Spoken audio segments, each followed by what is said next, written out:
assumption number one, a vertical is a straight line. That's okay. Make the same assumption. A vertical is a straight line. Horizontal is perpendicular to it. Right, okay. Yeah. And horizontal is a plane. In every case, horizontal is perpendicular to vertical. It's a really big ball. Okay. In every case. And all perpendiculars to the horizontal plane will be parallel.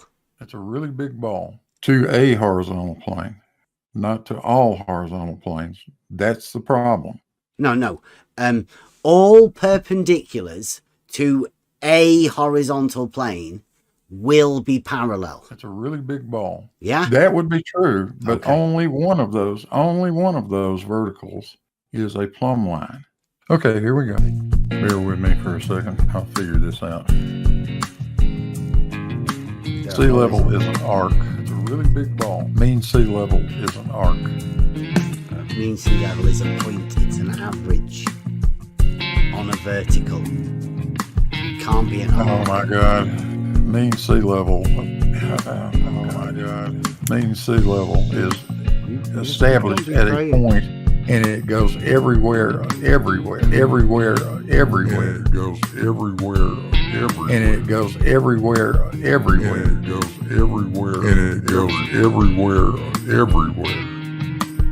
Then yes, horizontals would be parallel to each other, but not planar. I don't think you understand it. Parallel to each other, but not planar.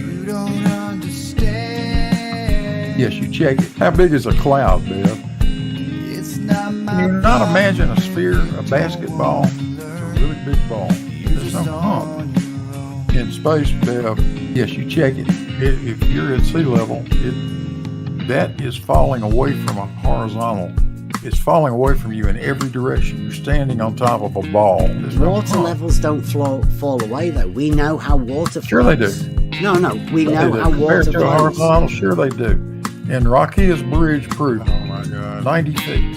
You stand in the center of that bridge, either end of it is falling away from you by 90 feet. There's no hump. So you're standing on the hump. Oh my God. There's no hump. But you just said that it's falling away at either side. There's no hump. Of course you're on the hump. Can you not imagine a sphere, a basketball? With you standing at the top of the hump. There's no hump. Any point on it. On the side of it. You standing on the side of a ball. I don't think you understand it. On a ball, Bev. Standing on the earth, Bev. It's a really big ball. On a ball, Bev, on the side of it. No, they'll always show it horizontally. I know.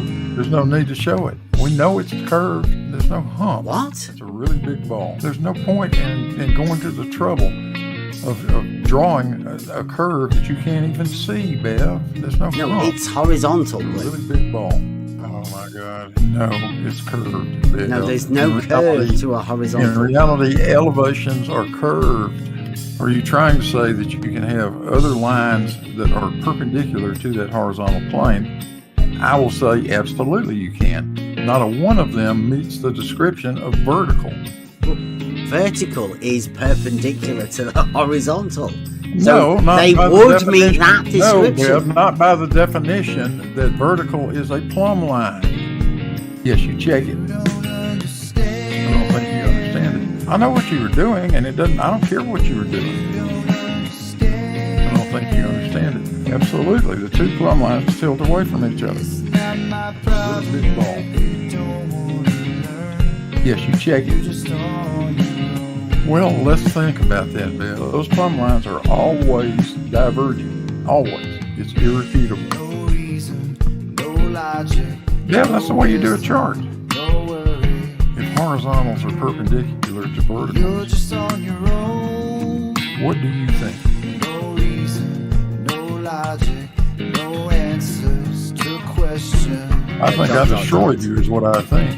You're just on your own. It's a really big ball. There's no curvature in a horizontal plane. Oh yeah, there it is. It shows the diverging verticals because of the measurement of the reciprocal zenith angles. It is as clear as day and it's irrefutable. That's the end of that story. Horizontals are not parallel. Verticals are not parallel. In reality, elevations are curved. Those verticals are not parallel. They cannot be. I'm not going along with it then. Nope. And we are live a little bit later than usual, and because of that, everybody be off watching other things. So sorry about that, people. We went out to see whether we could get another Fata Morgana sunset. We sort of did. I'll probably have better luck tomorrow. I'll show you in a bit. Hope everybody got to see the little chat we had on Saturday night. We were hopefully going to have a chat with Flatsoid, but he unfortunately couldn't do it. He seems to be busy until don't know whether he can actually do it. He might be busy forever going over old videos or something. Does everybody have a good weekend? Everyone all right? Thanks for being here. And yeah, sorry we're late. I'll show you what we attempted to do the sunset in a bit. Don't know what we're going over tonight, actually. Did have a chat with somebody over the weekend, but 2023 and all of that, modern times, I don't know what people want. I don't know what the idea is. I don't know. This arena that we seem to be in at the minute,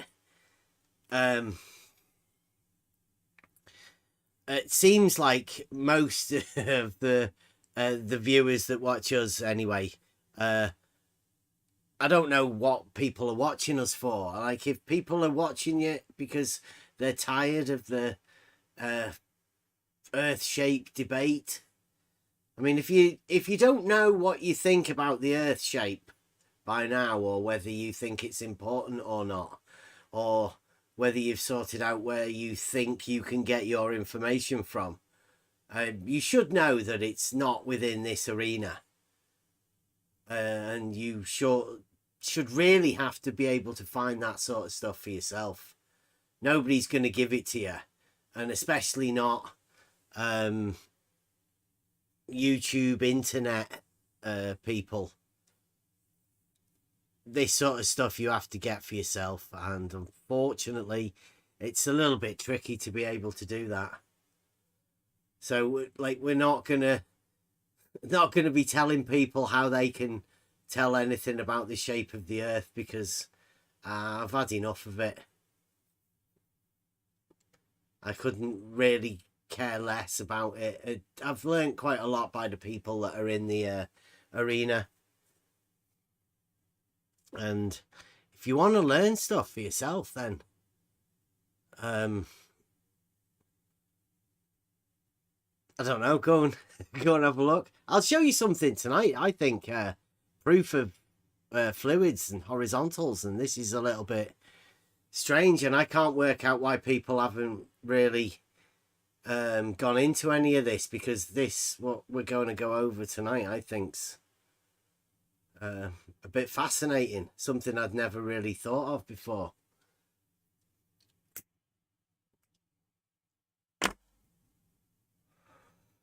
So, do you want to, what about you lot? Do you want to, everybody here, you guys, do you want to have a look at this? Oh, let me move it back a bit.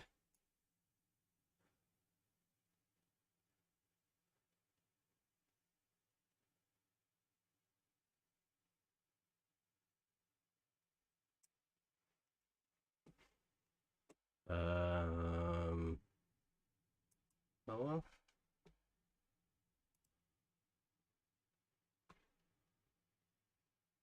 Let me just move it up a bit more.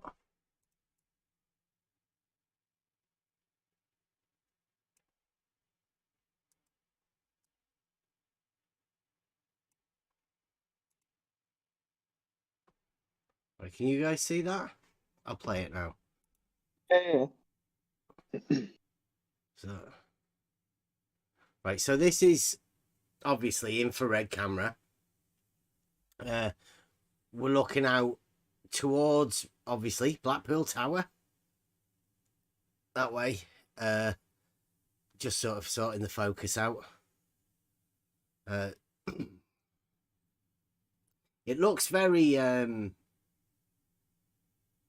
like overcast, shadowy, like an early morning shot. But I think that's because of the it's dirty air. See the ripples. You can sort of see the town, you can see the windmills out to sea there, and some of the little flags that they have. Mm-hmm. Yeah. So and then we go over to the left a bit. See there's the Ferris wheel. And they're all windmills that are out in the sea. Like there's a magnification thing goes on with windmills.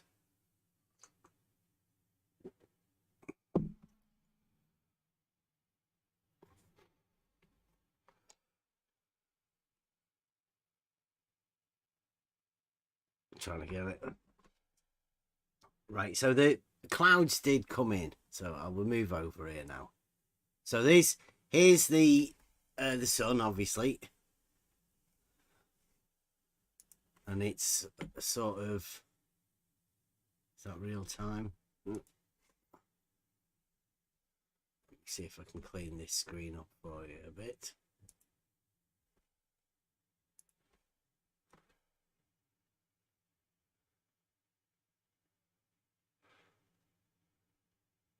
So there's the sun going down behind the cloud. Obviously infrared, so funny colour. Right, so the sun goes in. Look at this shape of this curve in the sun there. See the way the shape of it? It's got...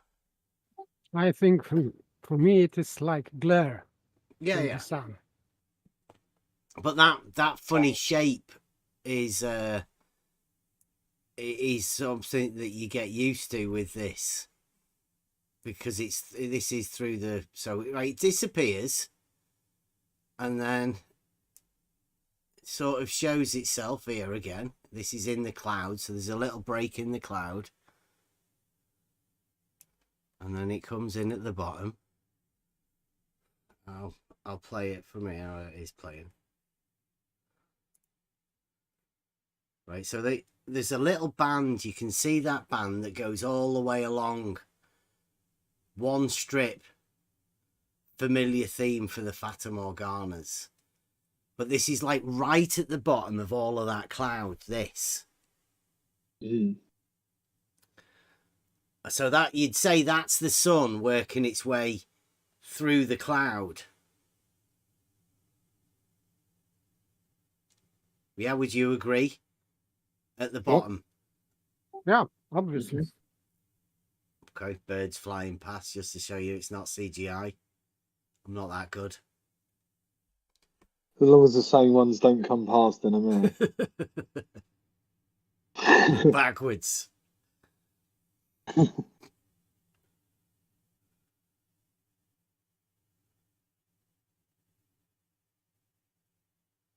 So I didn't know what was going on at this point. Actually, you can actually maybe time the position, where it could possibly be on its rate of. So you'd say that's the sun going down again, but as with Fata Morganas, you always get the lift again from the bottom. That colour change is cool, there, wasn't it? That where it just where the top is almost diminished. But you can see that line goes all the way from the left to right. That one thin band here where that's coming out of. Yeah. And you see that at the bottom there? Extra bit.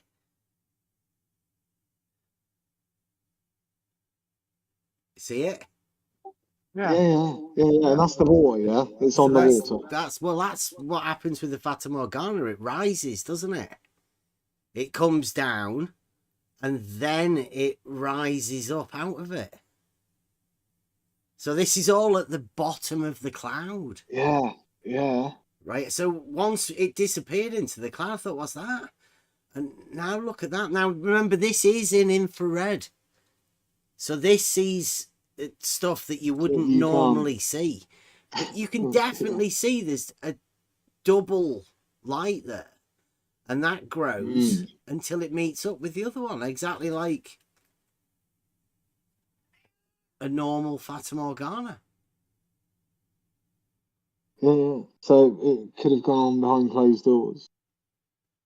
But if that Well, cloud closed hadn't have clouds. been there, I think we would have seen something, because that cloud ended to the right hand side. But look, now it's met up with the other bit. Yeah. How That light bright is band it that as goes well? right way across is really cool. Now remember, this is the sun going, supposedly going through that. But look at the thickness of it. It's come down into it and then rose up from the bottom.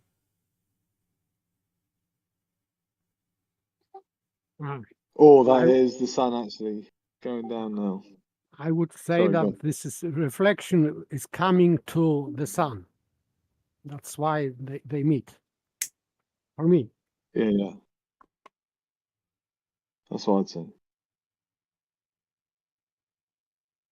That's at the bottom of the cloud layer. You can see that band goes all the way from left to right.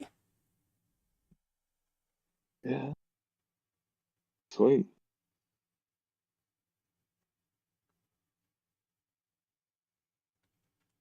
And I have to move the camera again, because that travels all the way to the right hand side, and I have to move the camera. It just stays there for ages. Remember when we did, was it Under the Horizon, or where we did another one and it was a dead long, it lasted for ages. This is another one. Does it stretch the whole way? Is that what it's going to do eventually or not? Does it get much wider than that? I know, we'll have to wait and see, I know. No, it just stays like that all the time. It just moves over now.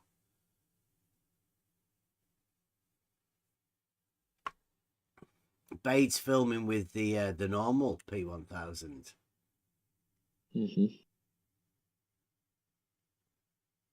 Godzilla says it will shrink in length. It doesn't.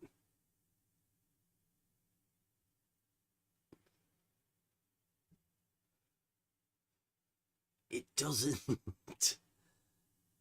There's something wrong, right? Whatever this is, this Fata Morgana band, it seems to hold the light within it. It's sort of some sort of a conductor of the light within it.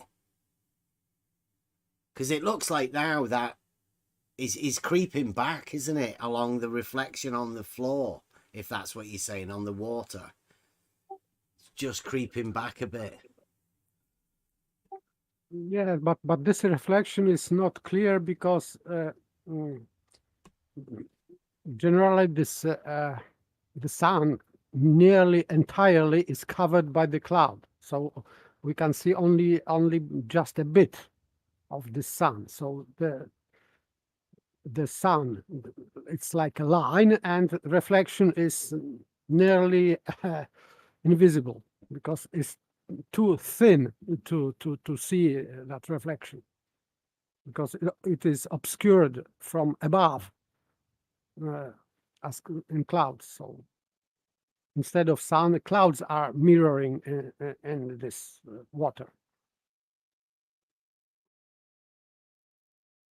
It's dead hard to see the you know, like how good the focus is.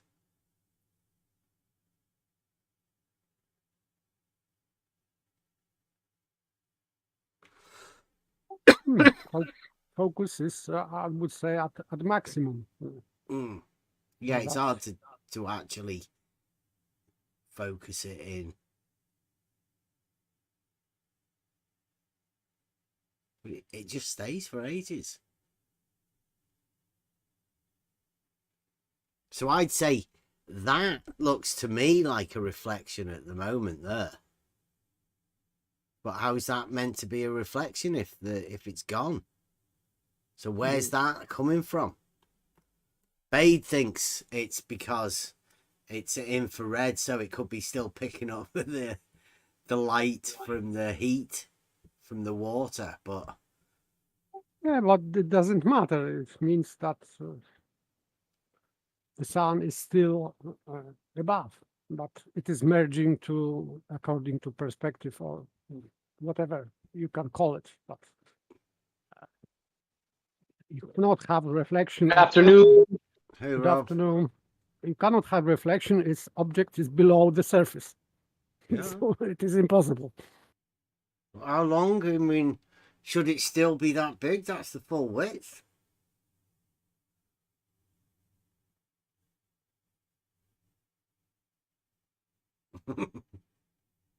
Still, the angle is so small that you this is called this diffraction limit or whatever.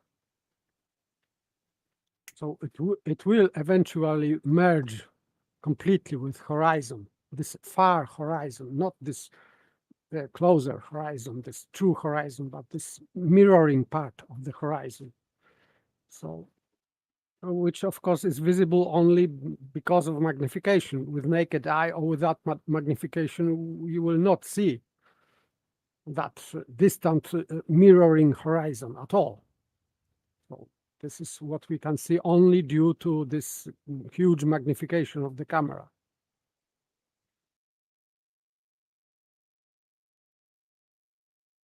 It's not really that bright, the cloud above, but it's an infrared camera. So you do get, I mean, that looked bright. It looked red, bright red whenever we were doing it. But now you can see it. Now it's starting to diminish like you'd expect. Yeah, absolutely. It's just merging Takes with a this. long time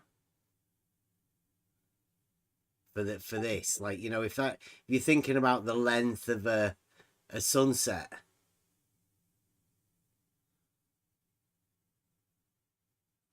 But still, it means that it is going farther away, not below, because you have reflection.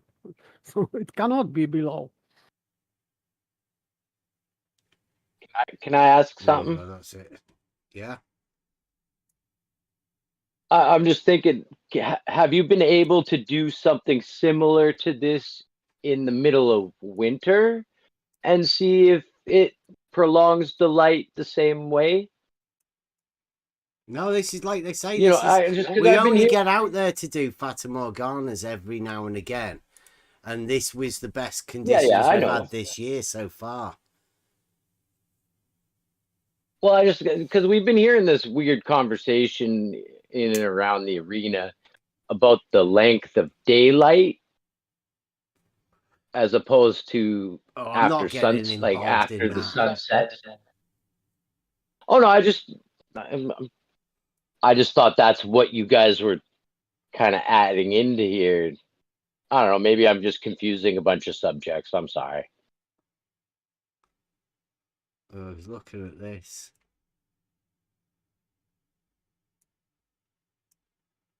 So there's all of the windmills over. That's past Blackpool over to the Isle of Man.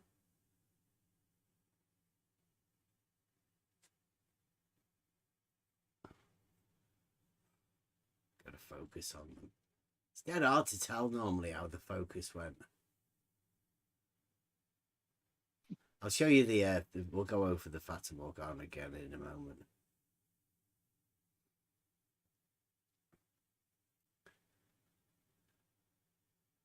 Much more wind than I thought.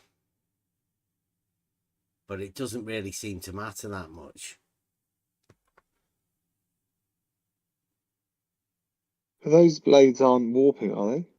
They look pretty.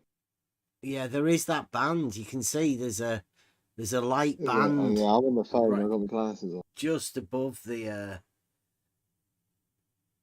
Yeah, it's like slightly, when it's this lighter, Fata isn't it? Just a little Morgana bit. comes, but you see that there's a hump there, and then a few more humps there, another lump, another big lump. What do you reckon that is? Are you looking over the water at this point? Yeah. Just to clarify. Not the land. Well, there's a load of water in between, so.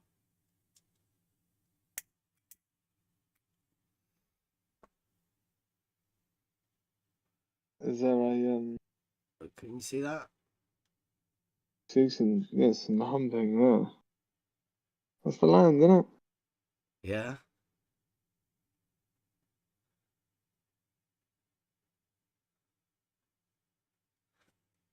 That's where the oil rigs and stuff. Look, there's an oil rig there, and then a big lump.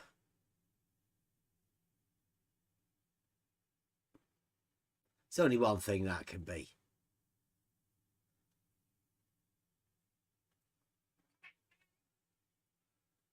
A mound. Yeah. The Isle of Man. Right, I go back to this. And let me get this a bit bigger on the screen for these.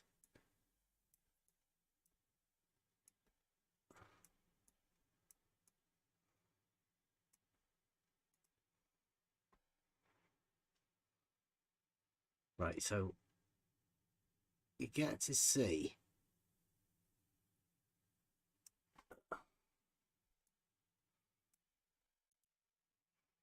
this is the sun coming through the cloud.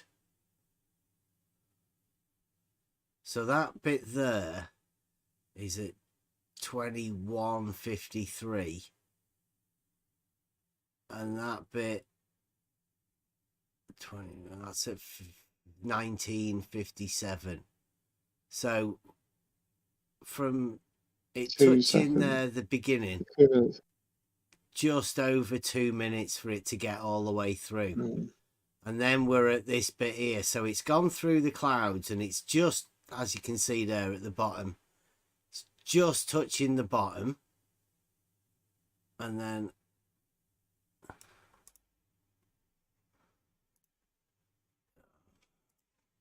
see that? It's just hitting that band at the bottom there.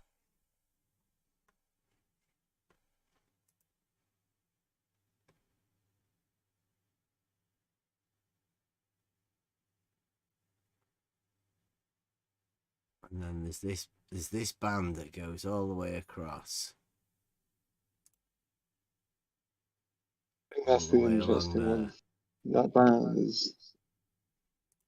Yeah, so it is bit of the sun and reflection, but it is covered by the It's clouds. not, no, the sun's not actually hit the reflection there yet.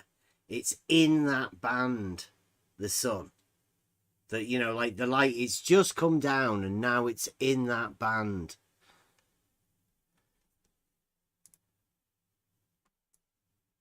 Instead of just a circle disappearing behind something. I would say that it is just merging due to normal optical law, let's say.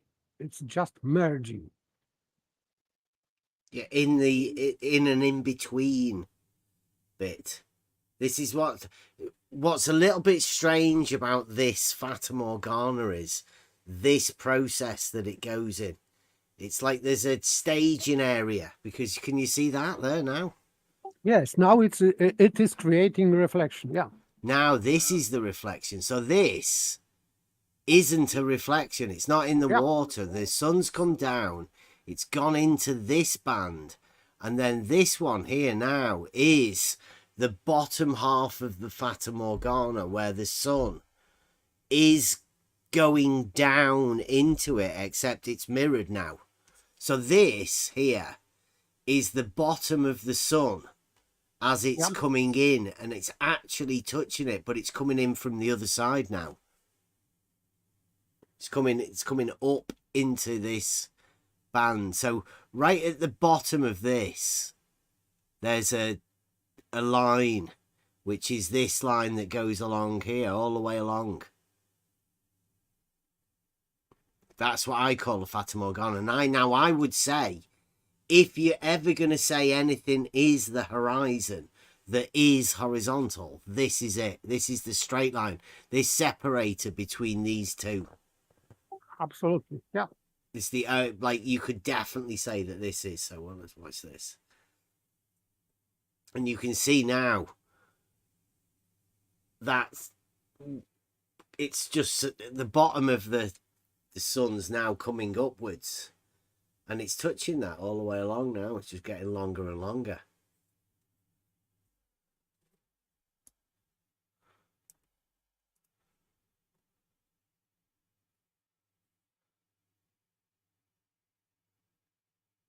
Yeah, because angle between clouds and sun is changing. That's why the more portion of the sun can be reflected, because sun is going away from that cloud.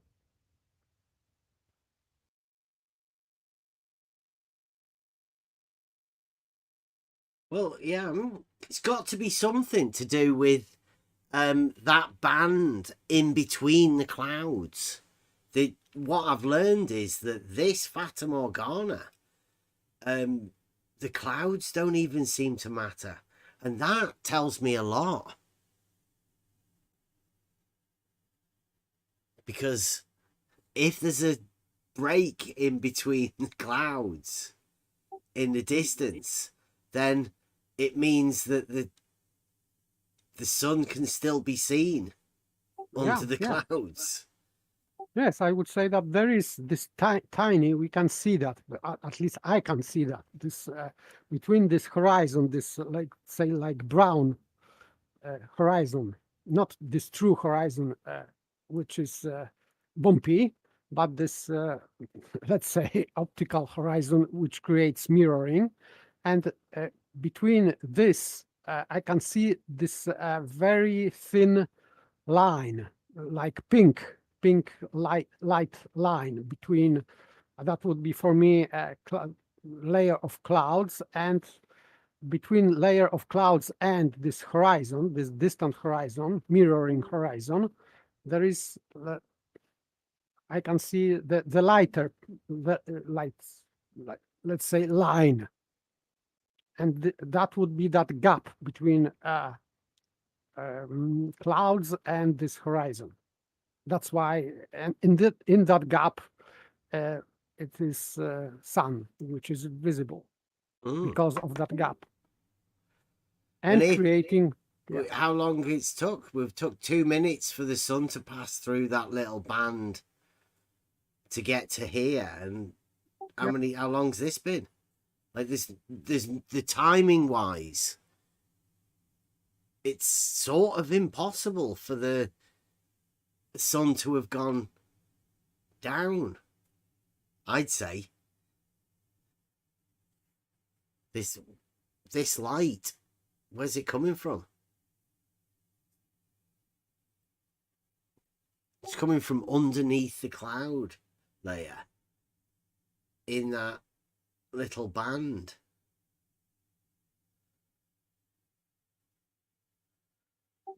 It means that sun is going away.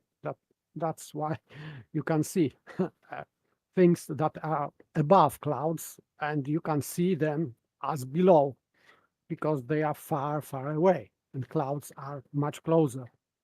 Yeah, I think so. Now the bottom is going upwards. The sun that started at the bottom is now going upwards into that band. So the bit that's left is still the bit above the clouds, above the horizon, under the clouds. The bit that we called the reflection on the ground, which I don't think it is. I think it's all part of that mirroring around a central bit. Yes, it seems like, but it is very hard to say because you cannot check it really, what's going on up there in the clouds. And by the way, the conditions are changing. The clouds are not still, they are moving, they are changing. So it's very hard to make prediction what's really going on.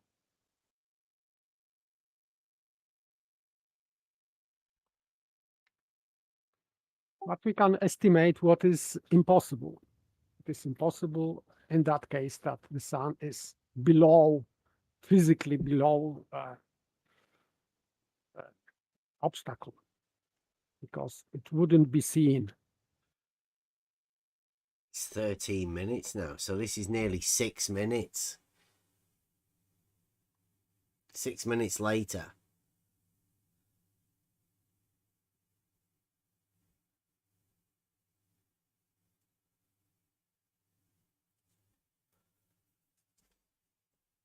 Well, let me get back to this bit.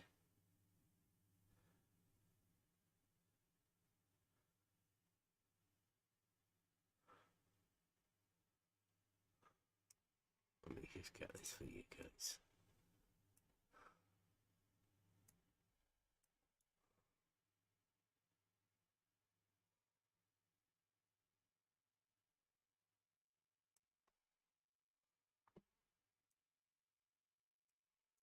Right, so this is it coming through the clouds to the moment it starts to touch that. But even higher, there is a small gap. Yeah, through the clouds, yes. Yeah, so it is just below. So I would say that between this far horizon, let's say, and the clouds, there are this tiny line, tiny gap across the whole picture from left to right.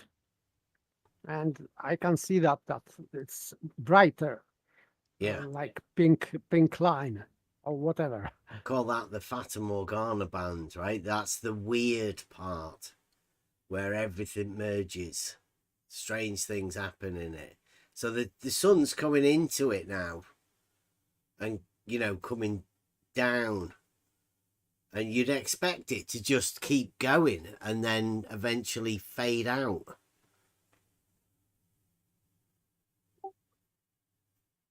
Yeah, but it is creating larger and larger mirror. So it means that it cannot go down.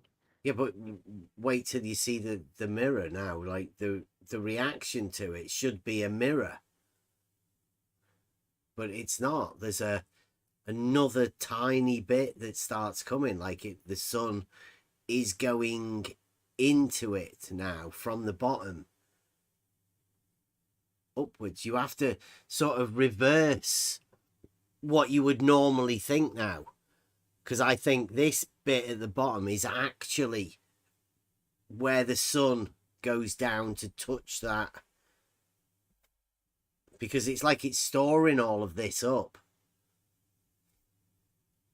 To watch a few of these Fata Morganas, but this bit coming up right now is there. Can you see that? Yeah, absolutely. That's where the sun's going down to the thing, but it's going up. I would say that this is going away. That's why this mirror is going up, because it is going to meet a real image or real thing. It's like putting a mirror on the floor.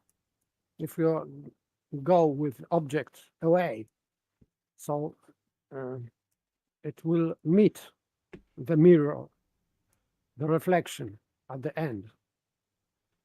because it is merging in distance with mirror.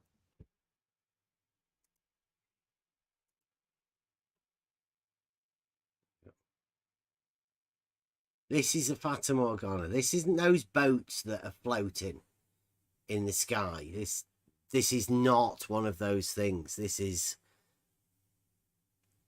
different. Where does that light come from?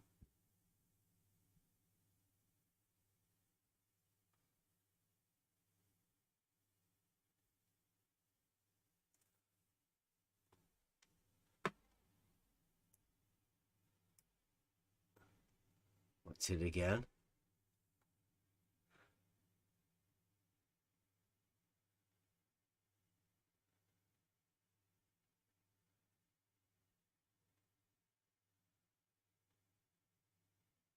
Yeah, nobody has to take anything from it, Brainless Steel. It's just Fata Morgana number 6. I'm counting it. That's a Fata Morgana for me.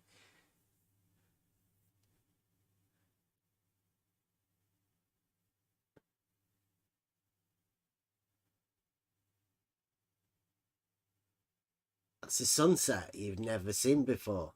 I got told that it was a once in a lifetime. Well,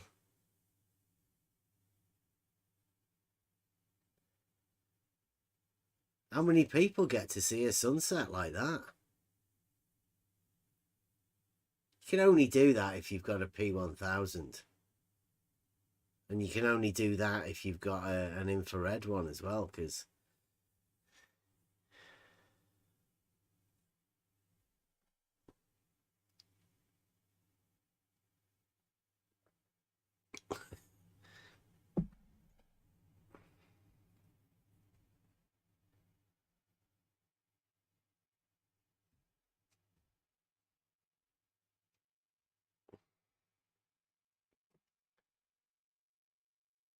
it does just look like a sunset reflecting on the water, except it's not. It's a Fata Morgana.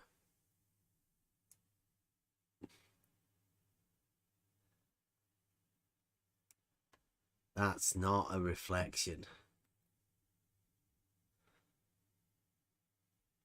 Otherwise, that would be the reflection already.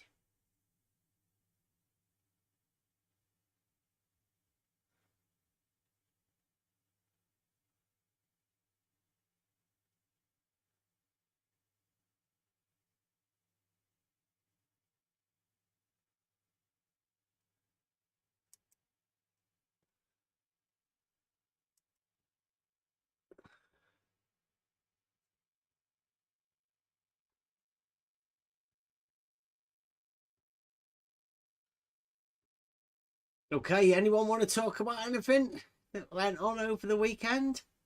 How we got here? All of that sort of stuff? Yeah, we know that there's much better cameras. You can spend thousands and thousands of pounds for cameras. We don't have that sort of money.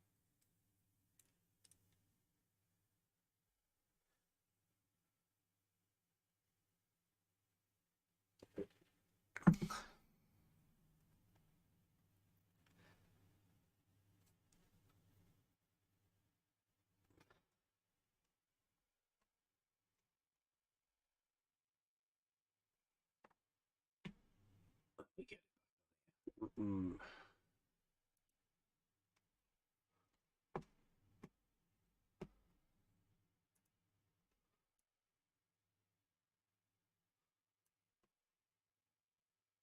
Mm.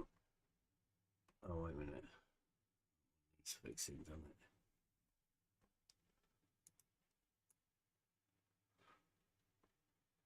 So we'll be going out again tomorrow and having a go at doing that.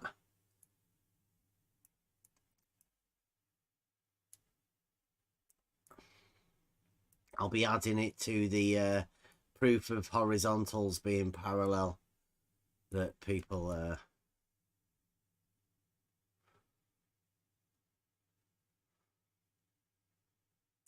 a bit upset about. But hey, sorry. It's not a proof of flat Earth this. Okay, because you can see trees and stuff. Just because there's a horizontal in the screen doesn't mean it's a flat Earth. It's not a flat Earth proof. Some people think that it is, but of course, it is just horizon being horizontal. Surprisingly. Yeah.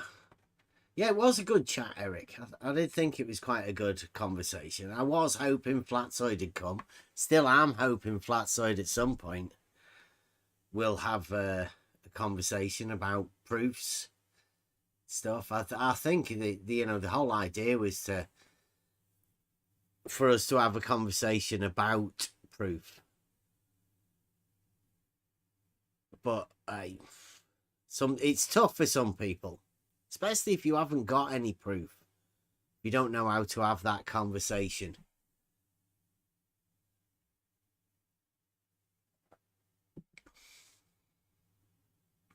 Just told him. Is he still? Yeah, he'll be on live.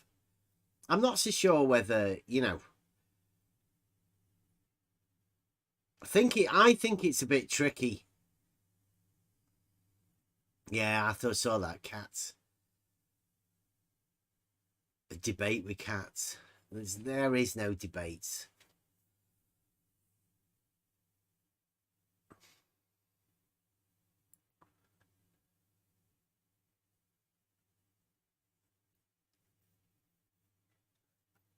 Hey, there is a new place beginning here, right? Because,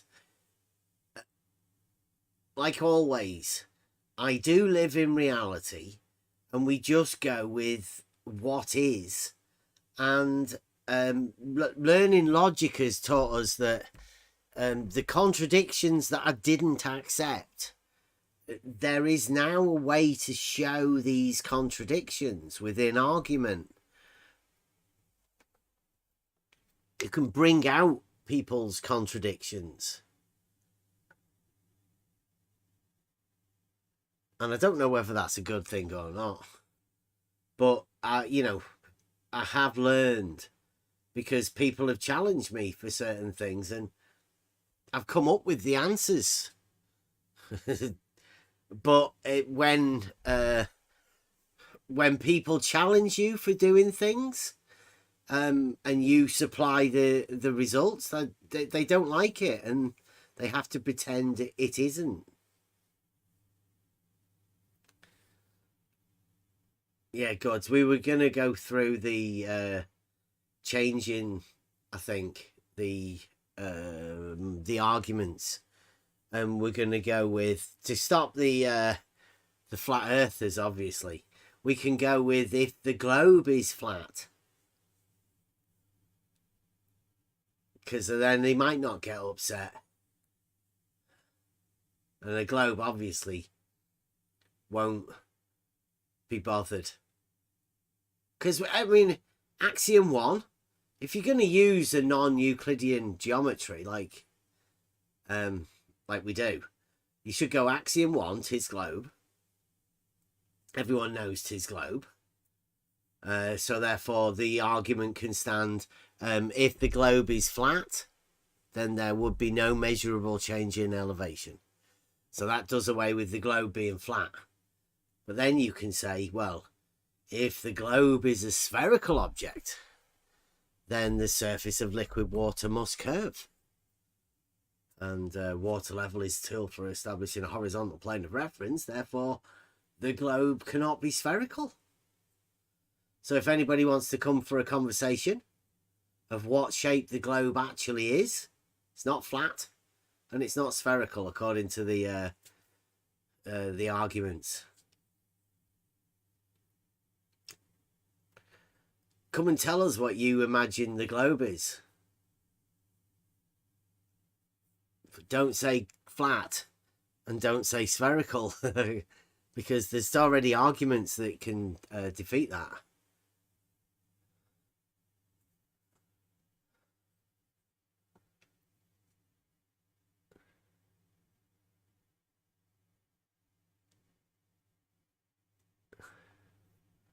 Yeah, I've always said, Banner, yeah. The horizon, if you're ever going to look anywhere for anything, if you want to know what your understanding of horizontal is, you could say the horizon, but that wouldn't help you in any way. You're talking about water and what water does. So your understanding of balance is fluids within your ears, keeps you balanced. You look at water, you can tell that's obviously horizontal. The water level, the tool, establishes a horizontal plane of reference.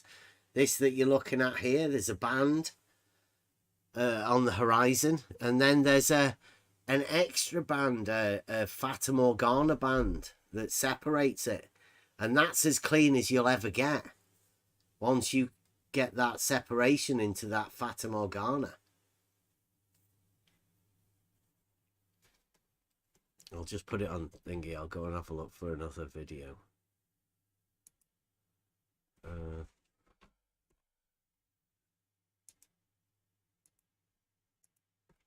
Put it on Discord for a second.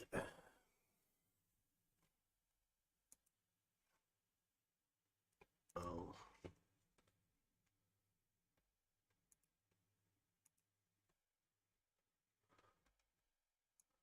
Ooh.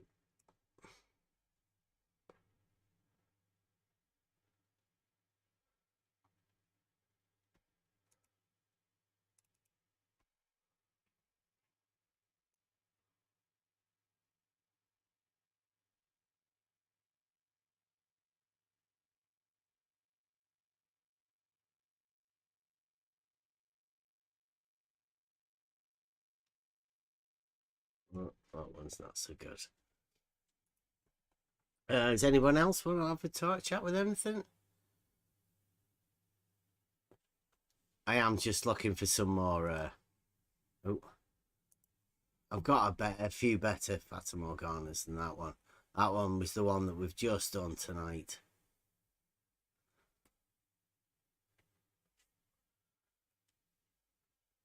I don't know whether this has got any on. Plenty of Bedford.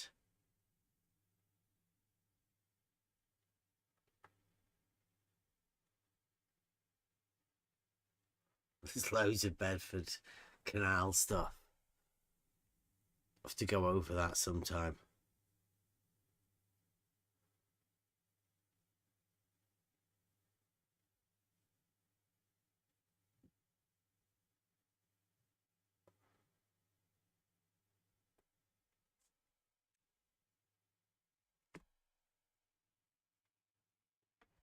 All right. Yeah, I wasn't really prepared for anything. Anyone got anything they want to talk about? Want to talk about anyone? Want to talk about how you got here? Because I mean, we are just normal people. Been going over this sort of stuff over the weeks.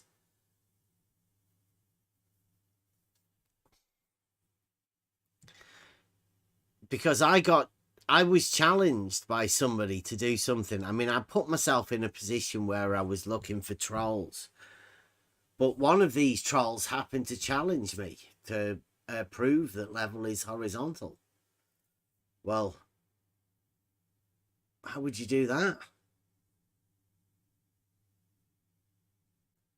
There's a lot of stuff that goes around. I don't want to be giving things away. I mean, having a conversation about proof with anyone really that wants to come and have these chats.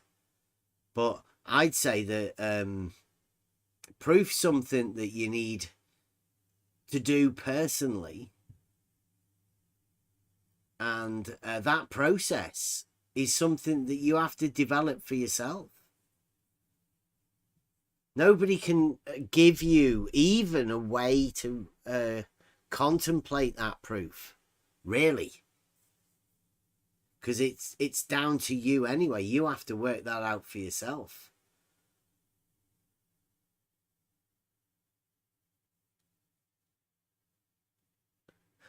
What's that? Do you think there's a difference between... Who's that to? Is that to... Who's that? The Supreme Overlord. There's a difference between man and mankind.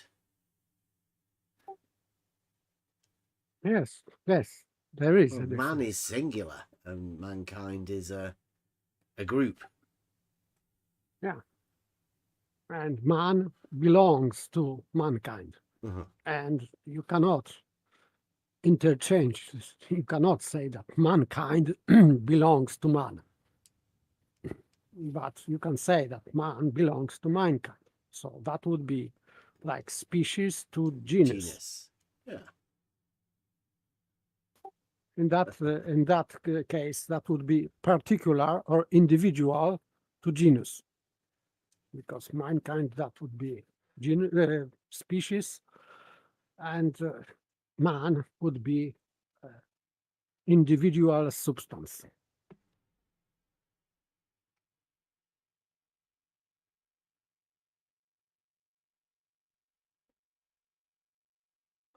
You already had a Fata Morgana file. Where? Yeah, there you go.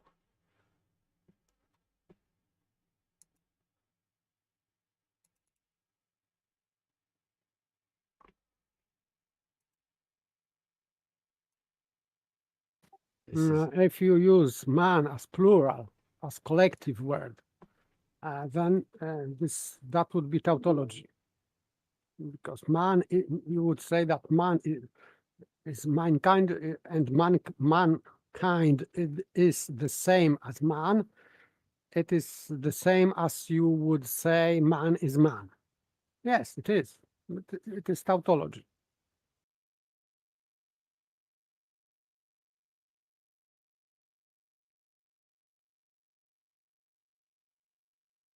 It's a pretty bad picture.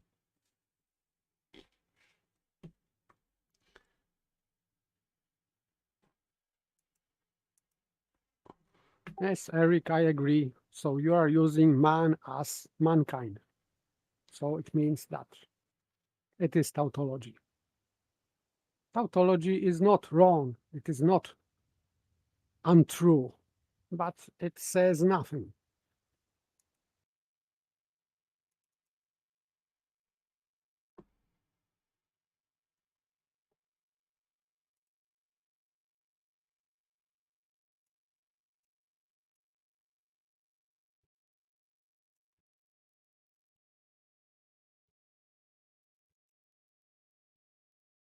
Um,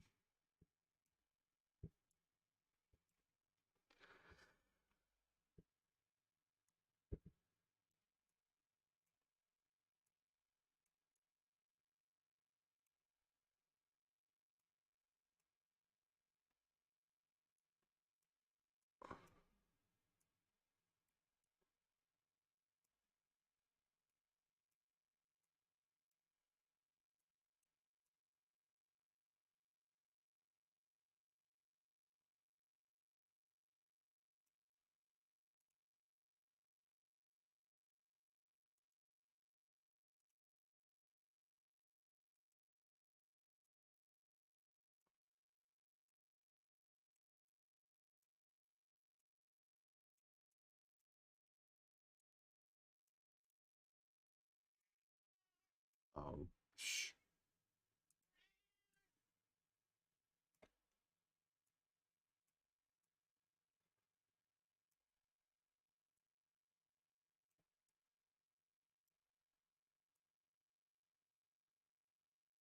Oh, what's up with that? Let me sort this out.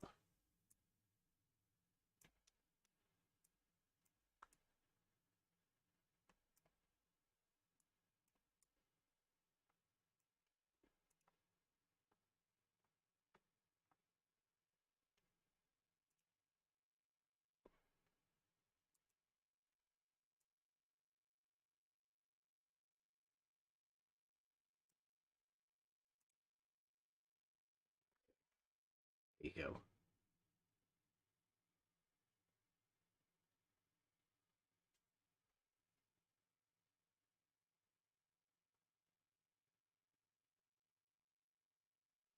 You can't quite see that, can you?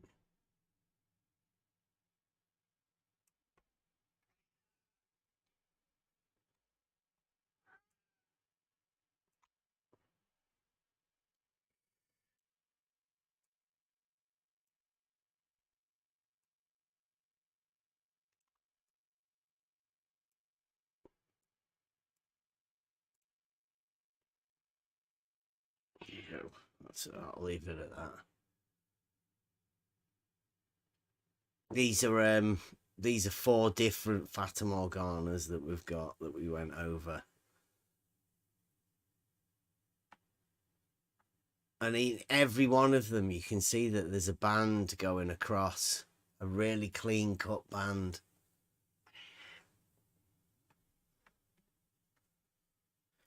Clarity is not quite as good.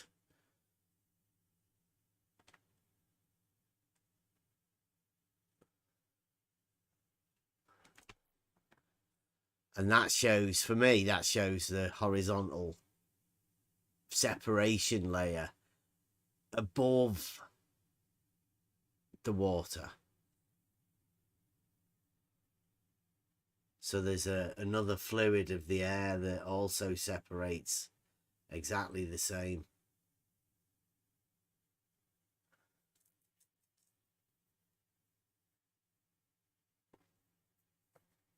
Yes, but the fact is that it is horizontal, so it's not. Yeah. Of course, it is not perfectly. There are some undulations there because, and it is natural because the magnification is so huge that camera is just losing resolution, and you cannot override that. So it will never be a pixel to pixel ideal. No, It cannot be. The idea is that these the water cannot have a hump in it and the fluid above it also have a hump in it.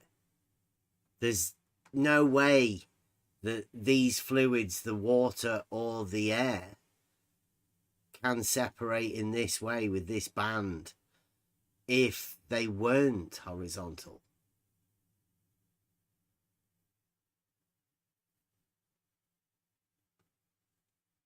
It's impossible.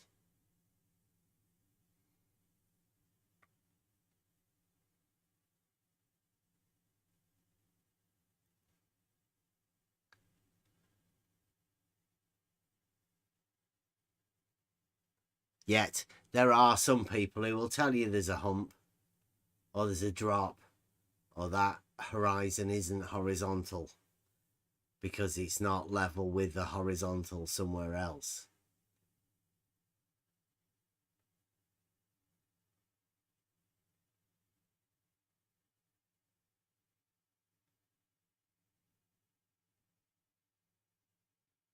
Fascinating. I'll get another one tomorrow. The conditions are right, and now I know that that band can be really thin and underneath the clouds. See, I don't know whether that was because we got to see it because we were higher, or because, I don't know, we might go to Southport tomorrow. See whether we can catch it lower.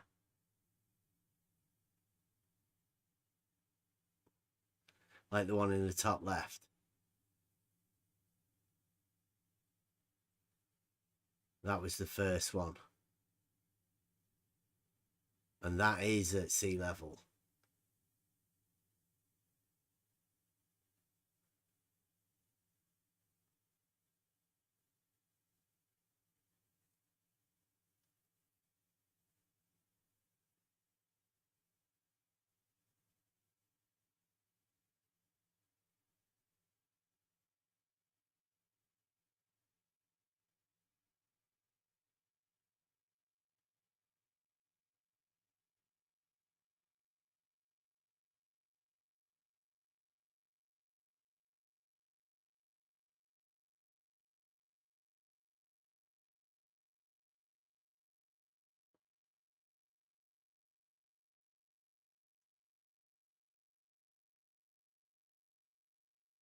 Green flash. It's not much of a green flash, but it's green. I don't know whether you guys can see that. Yes, but I know there's some stuff on the internet where you actually get a flash. I don't believe that's true. I think what it means is that there's a green wavelength of light, which normally it's the red spectrum, the last spectrum, to leave, for you to be able to see. That's why you see sunsets are red and sunrises are red, because that's the longest wavelength. So the green flash is it's the wrong spectrum of light. It's green. Shouldn't be at the end. That's why I think. but it is infrared, right? No, that one wasn't. No, that was the first one. No, infrared turns everything purple.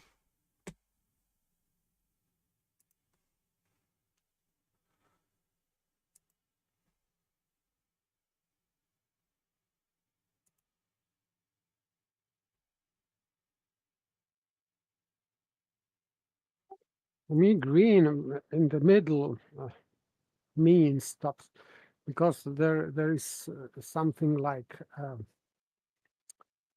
this is called spherical aberration in lensing. So when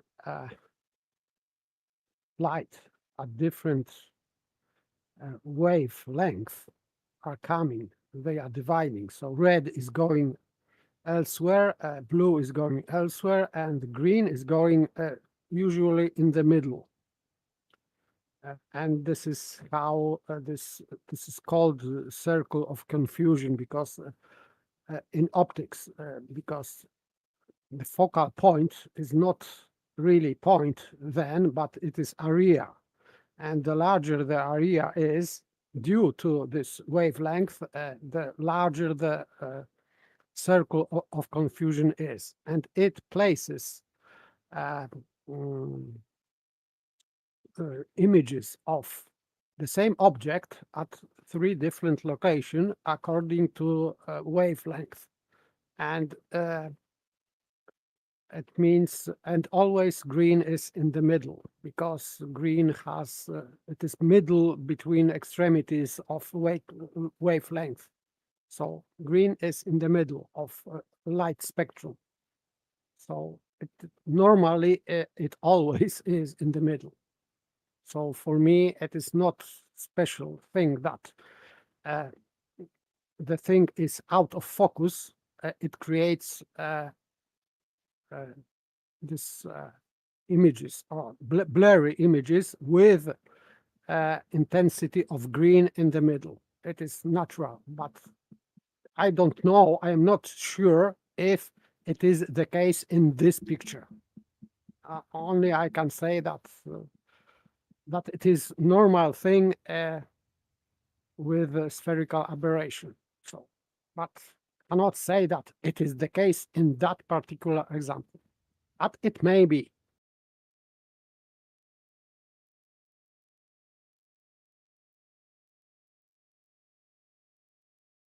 We're seeing at the minute footage of us just taking, I think we were out doing a test and we just left the camera out looking at that.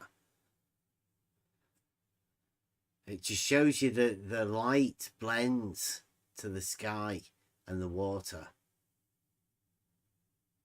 I think that might be Brenda. Too shy. And keeps getting banned.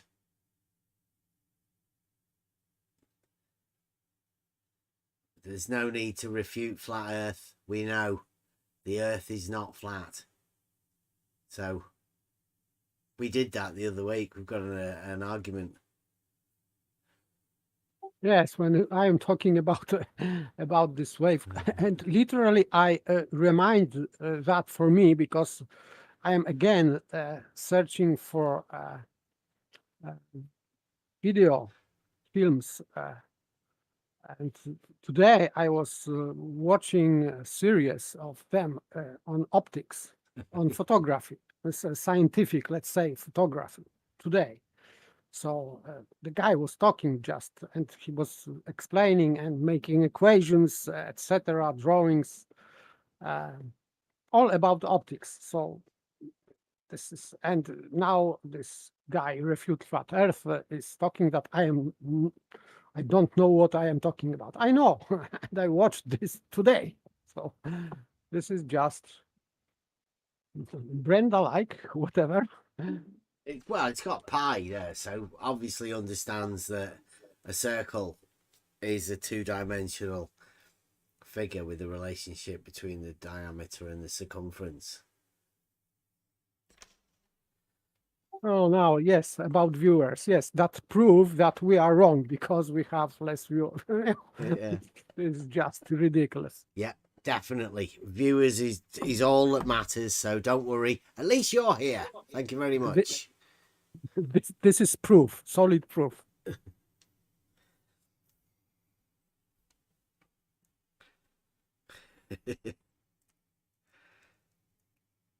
Well, Brenda's obviously got a big channel with loads of viewers. And Rumpus as well. He's doing well. I've gone to go and hide and make their own globe proof somewhere else. Realizing that the globe has no argument.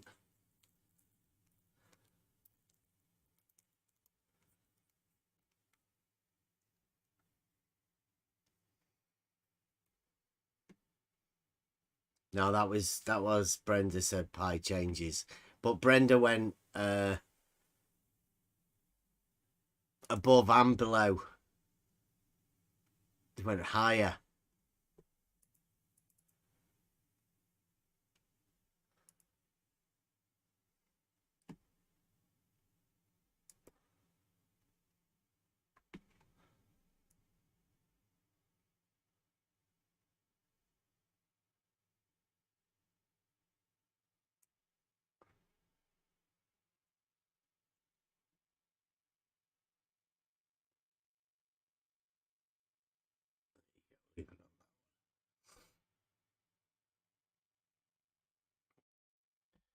How many sock accounts do you need? And how obsessed do you have to be to make an account called Refute Flat Earth?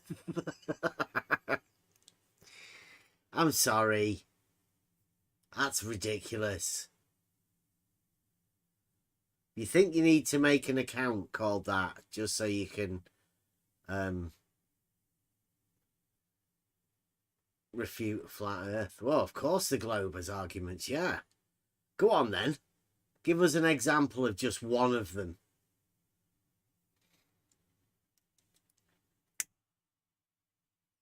I'll wait.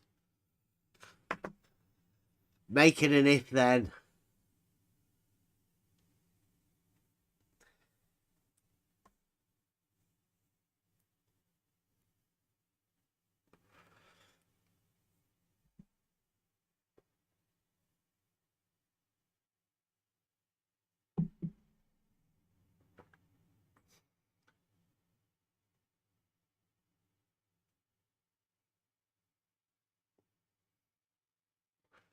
See, that's what I was hoping for. Fatamorgana like that.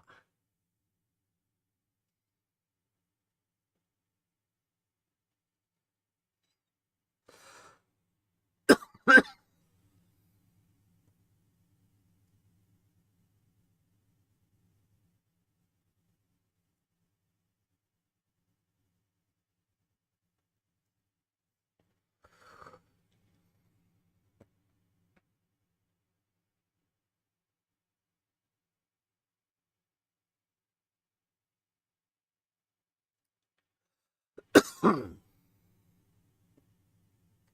we getting an argument? I don't think we are. I think level bastards onto it there. If globe, then globe.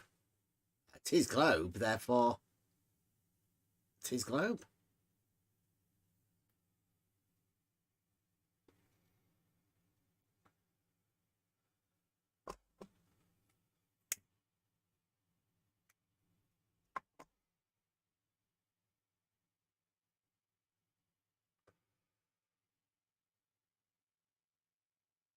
that's how to win any argument.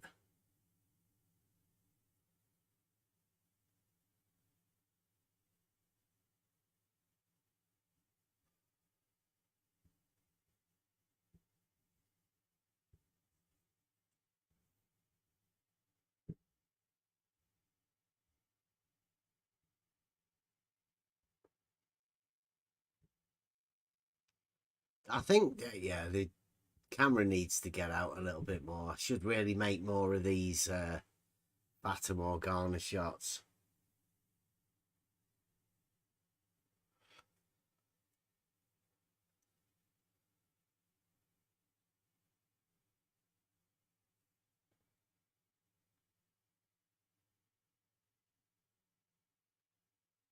Later, Banner.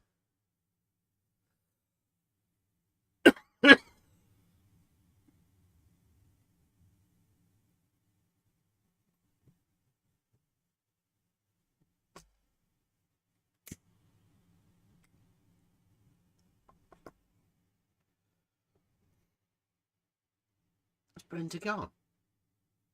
Without giving us any globe proof.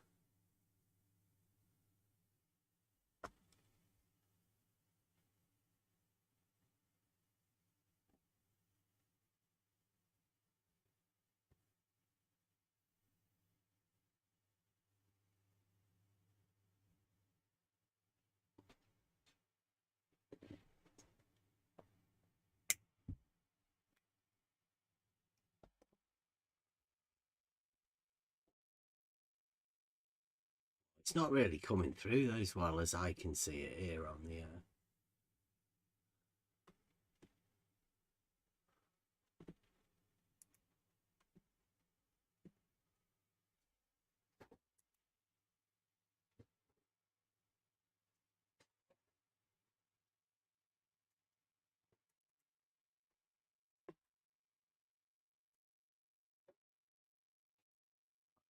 This one's a bit better.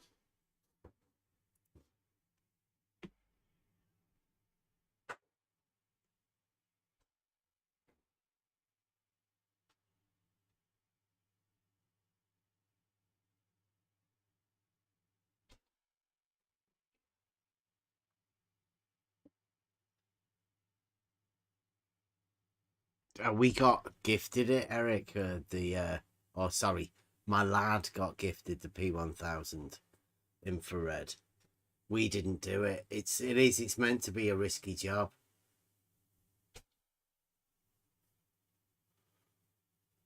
See, now this one's a proper Fata Morgana. You can see that there.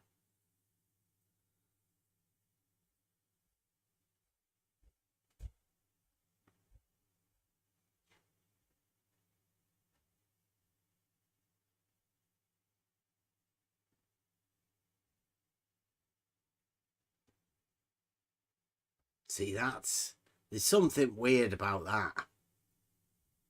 It's not a reflection in the water.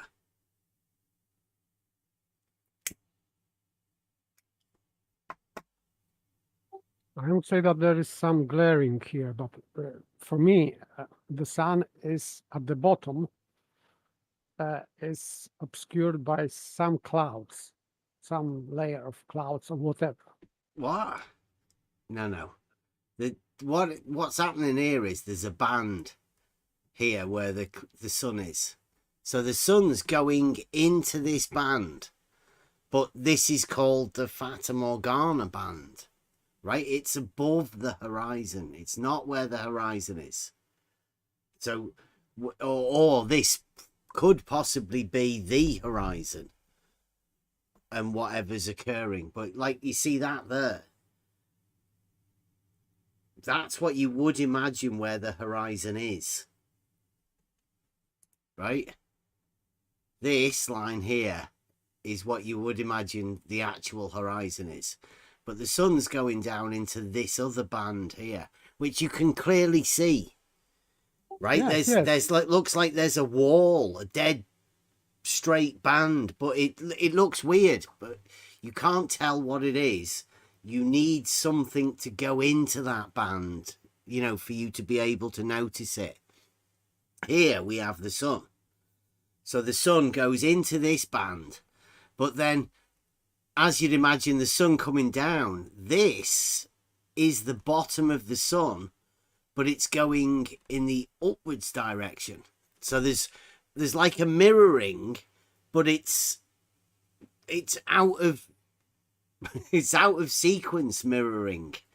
So this is actually the bottom of the sun hitting this area here, but going upwards. And you'll see as it goes on, like you can see this band more and more. It reveals itself as an upside down portion. Because the Isle of Man's on the left hand side there. And this is like an oil rig.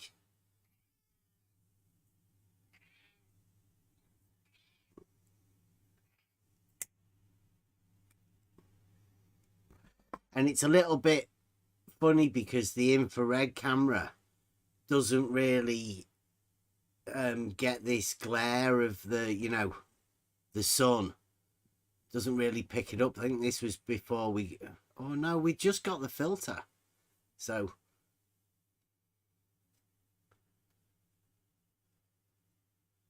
you can see that appearing to the left-hand side is the Isle of Man, but it's upside down in that band. The band at the bottom.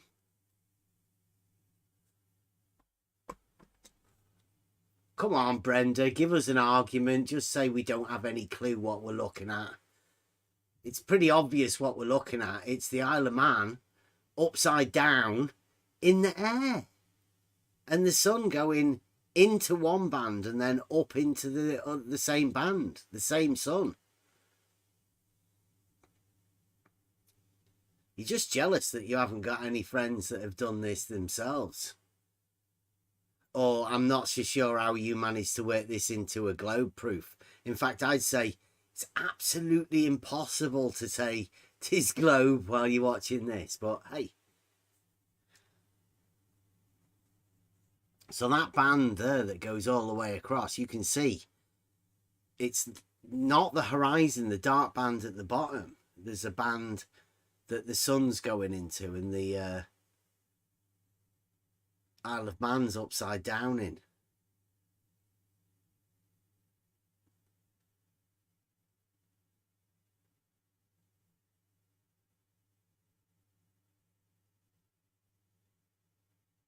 Does look quite nice, that one. We've got that one with the in the other camera as well here, the normal P1000, just the bog standard one.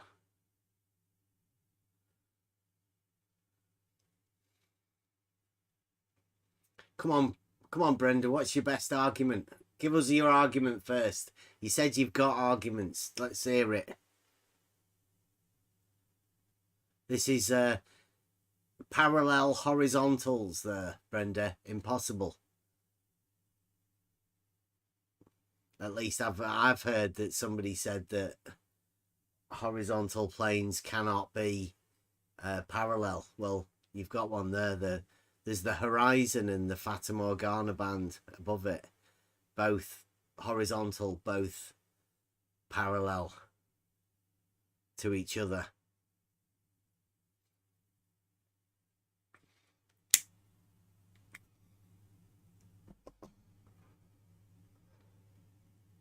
And by the way, flat Earth is refuted, and flat Earthers starts to refute flat Earth. It is not flat, literally, and we know that topography and so on. There is no point to argue against flat Earth because, of course, flat Earthers know that the Earth is not flat. Debate. You have to have an argument first, Brenda. You've got no arguments. There is no debate, Brenda. But I mean, if you'd like to, where would you suggest a debate? But still, about what? Because against flat Earth, there is no point because it is already refuted. Yeah. But for globe, then okay. But still, what kind of argument for the globe? I don't know, because for many years, globers cannot produce any argument or proof for the globe. So, and their arguments are full of contradictions and impossibilities and paradoxes. So, can you bring some argument without these fallacies, please?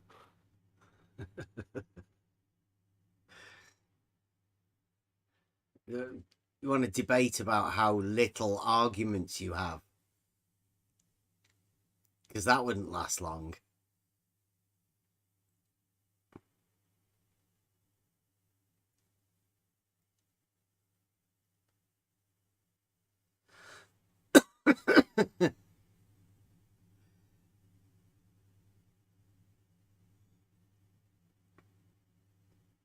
Jaren's dead friendly now with Fight the Flat Earth. I've heard it. Jaren has contradictions, Brenda. I bet he's got more contradictions than you.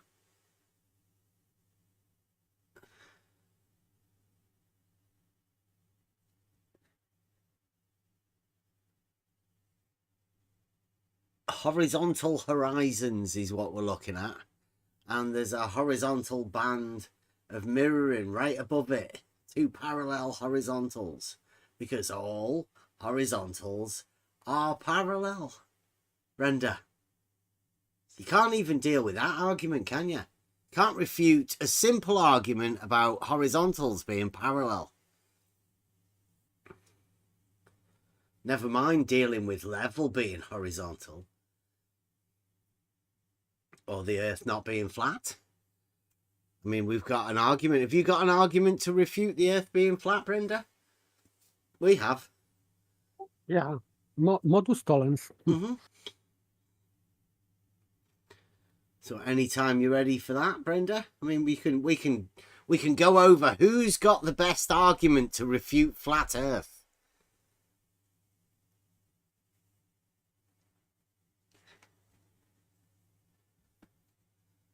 I've not got a server, Brenda. You mean like you don't want to come in on the level? It's about the honesty, isn't it? It's a bit tough for people who don't know what truth is. They've got no proof. It's hard to be on the level.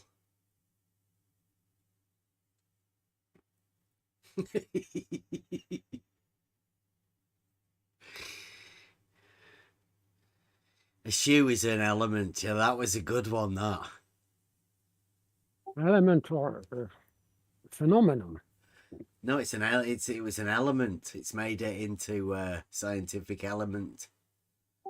Okay, but first version was that shoe is phenomenon.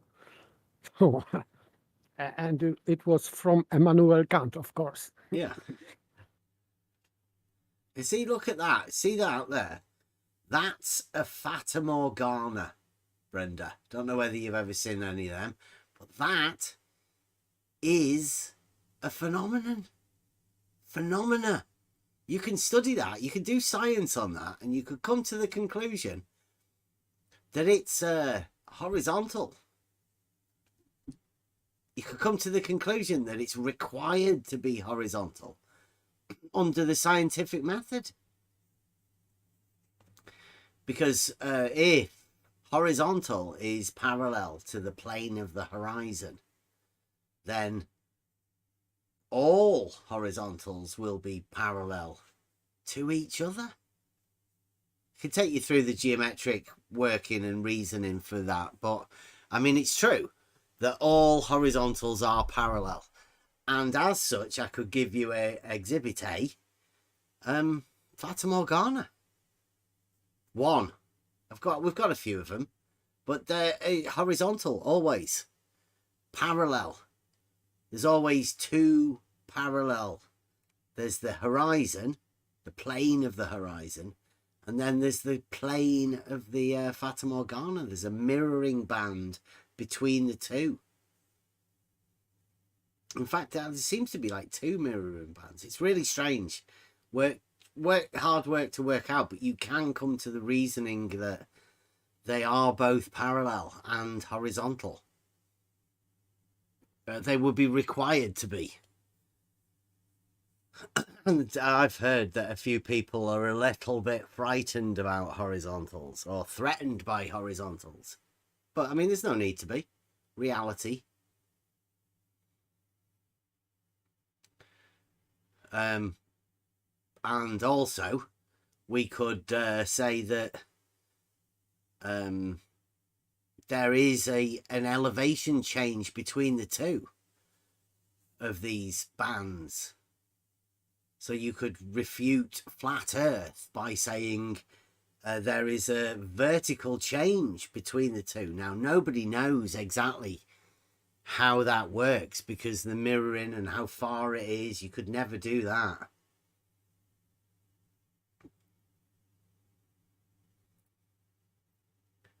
I've not said anything about debating you, Brenda. By the way, there would be no debate because you have no argument. but Simple. still, there was an occasion at Saturday. Even Chaiki was talking with you and other guys. So there was an opportunity on a neutral platform. Yeah, the asylum is always there, Brenda. If you think you've got an argument, I was over there on Saturday. Rachel's here, mate. Do you want to come in and have a chat at some point? Rachel, you can come in, have a conversation about anything, really. I think what we've got to show people at the minute is that there are people that can communicate, and us just communicating seems to be the thing that upsets people. Like, I mean, Brenda's not been around for quite a while. I don't know why he's bothered coming back, but hey, who cares? You can see the two horizontal layers there. You can definitely see them in the screen. Yes, now they are evident. It's a bit hard to see at the beginning, isn't it? But once the light diminishes, yeah, there is obvious line where this mirroring of this aisle is.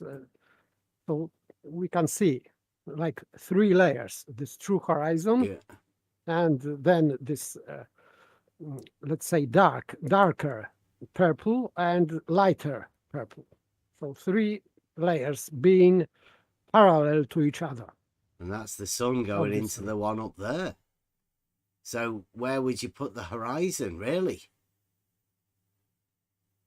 When looking at that picture, where would you say the horizon is? Horizon is separation from two, let's say, entities. So you have to have some contrast. Without any contrast, you cannot say that this is horizon, because if you cannot see anything, you cannot say that this is horizon. Horizon is something visible. So distinction between like sky and ground or whatever. But you need to have this distinction. So now, for example, it seems that this upside down aisle is floating in the air. But later it is shown that it is not. It is visible layer. Now it is not visible, but later, with better visual condition, it will be visible. Yeah, and just looking at that there, right? You can see the sun disappears into that band there, right? Yeah. And that band is the one that sort of creates mirror of here. the aisle. Yeah, mirror of the, but it's an upside down. It's not the mirror like you'd see a boat or a reflection of something. It's a mirroring of something that's underneath. It's like an inverted mirroring.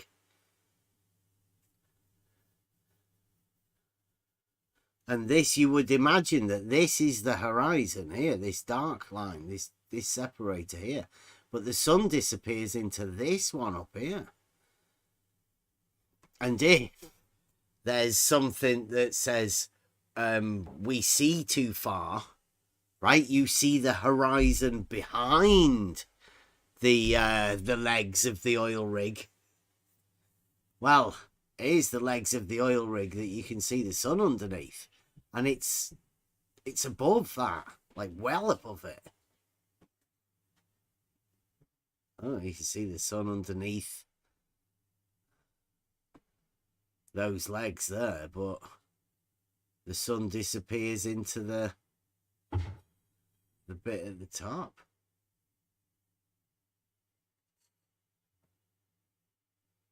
I think it's fascinating because you can see there that it's above where you'd expect it to be, right? When people say the horizon, they'd imagine this bit down here, but actually the plane of the horizon being horizontal obviously shows that it could be anywhere. You know, you could have it here if you wanted to, you could have it there. It's wherever it's optically visible. Yes, but here it is visible only because of magnification, because with naked eye you would not see. You will see only this first, the darkest horizon, this true horizon. And without magnification, you will see only that. And everything what is above, it's just merging with that line because it is too small to distinct. You in cannot the see UK, that. Rachie? Because yes, that is the oil rig you can see from Blackpool. Without magnification? Yeah, of a night time you can see that one. That's one of the big ones. There are some fucking massive oil rigs out there. It's one of the most active like rigs and stuff. Windmill farms. They've got all sorts out there.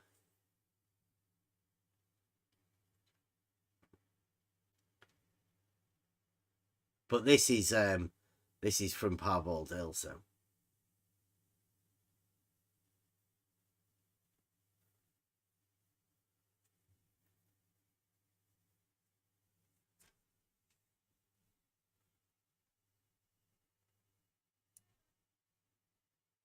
Just a proof that horizontals are parallel. Personal proof. Don't worry about it, Brenda. Got plenty of these.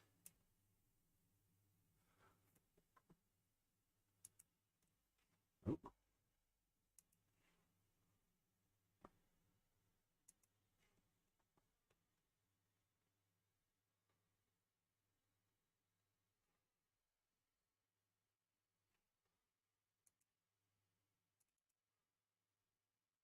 There's another one. This is a little one, I think.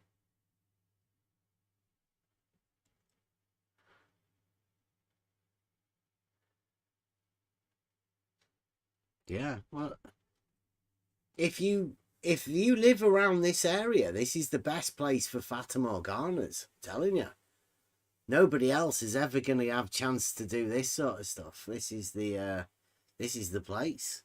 Coastal plain. Wait till it's still. You get out tomorrow. I bet there'll be a one tomorrow. Low cloud.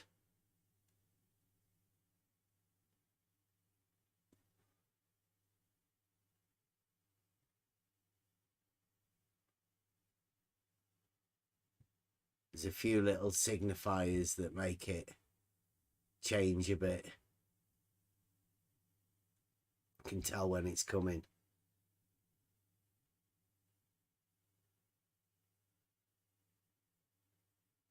There's always a bit like that. The bottom of the sun goes a little bit ripply because that's the bands are separating of the air.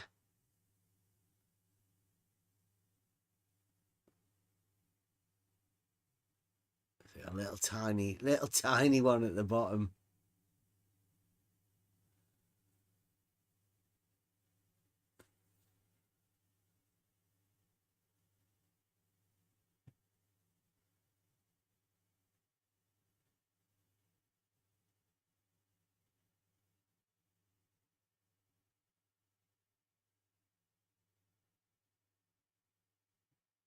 We go out and do the laser waving. So if you do live round here, let us know. Go and do some laser waving at Blackpool to Southport. Ranty didn't want to do it. He got shy.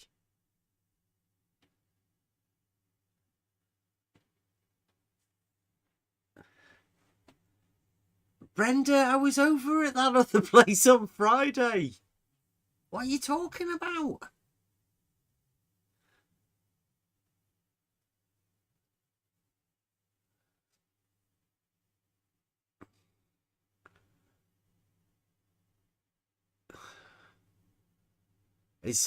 Does somebody want to know what's Brenda going on about? Is he setting up a debate or something?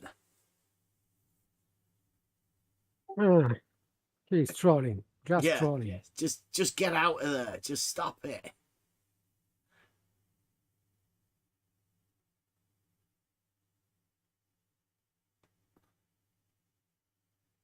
Vacation to Blackpool.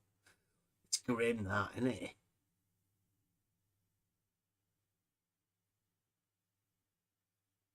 Last week was bad.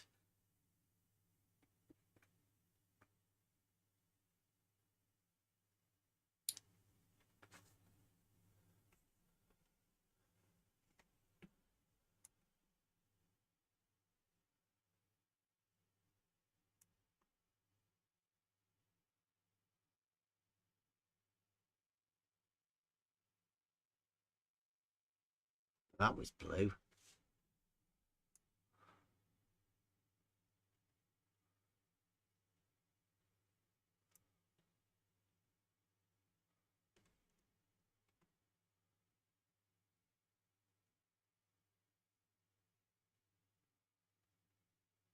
There's the stones.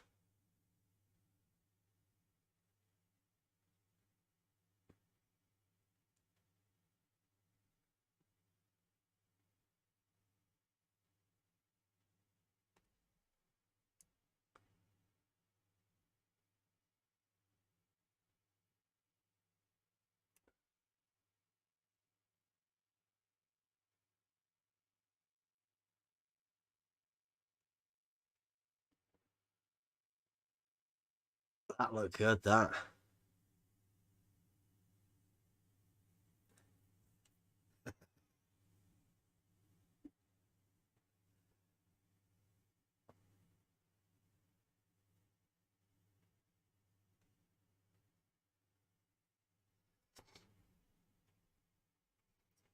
Yeah, get a grip, Brenda.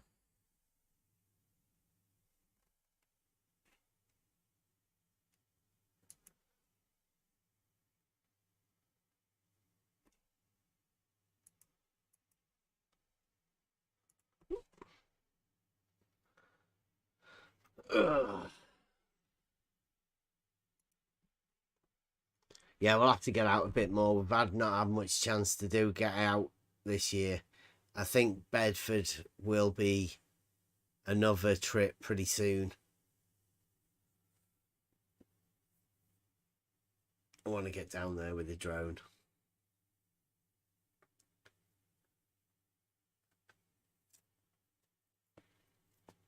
I don't know if anybody else wants to come. I want to get one of those globe suits as well. An inflatable globe suit. Tis globe.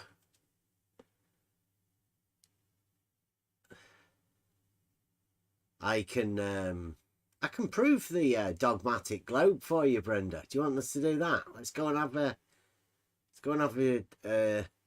debate, and we'll debate who's got the best proof of to prove it's not flat, right? We can to refute the flat Earth, and we can have a go at who's got the best proof to prove the dogmatic globe as well. Can do both. Can show you what proof is.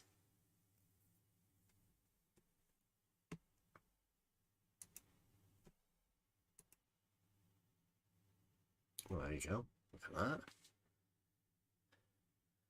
Yeah, it's an inflatable globe suit. It's cool. Imagine zooming in at Bedford. Get blood thicker to do that. Zooming in and seeing me holding a measuring rod with a globe suit on at the other end. Bedford Canal. That'd be proof of a globe, wouldn't it?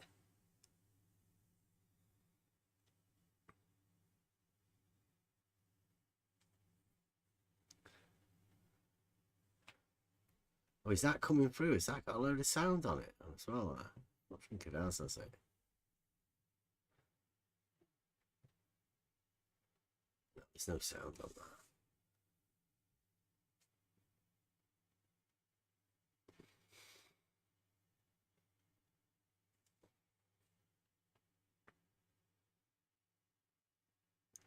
that. I want to get the drone at Bedford because I want to do the if the A and B,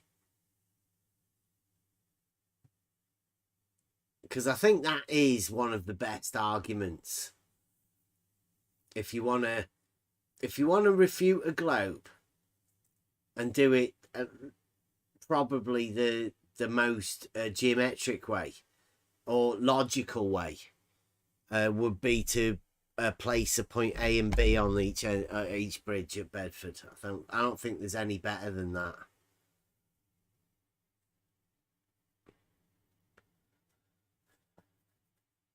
Yeah, you're watching here the first ever dual P1000 infrared and normal Fata Morgana sunset.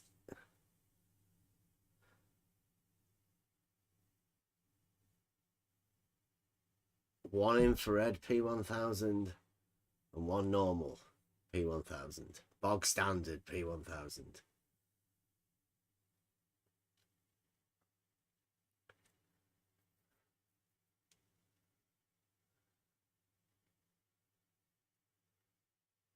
Filmed by my son, the photographer.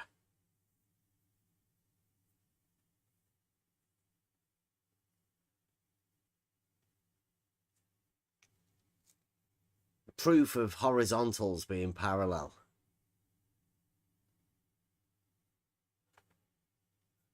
But don't worry about it. It's only reality. Doesn't really mean much.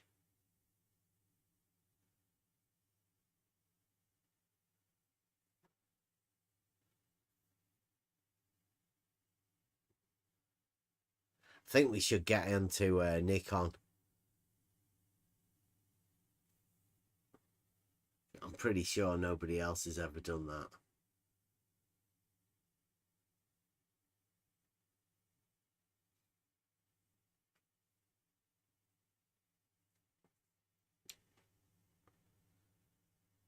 Brenda gone setting up a debate over at the asylum. Let's just go and check.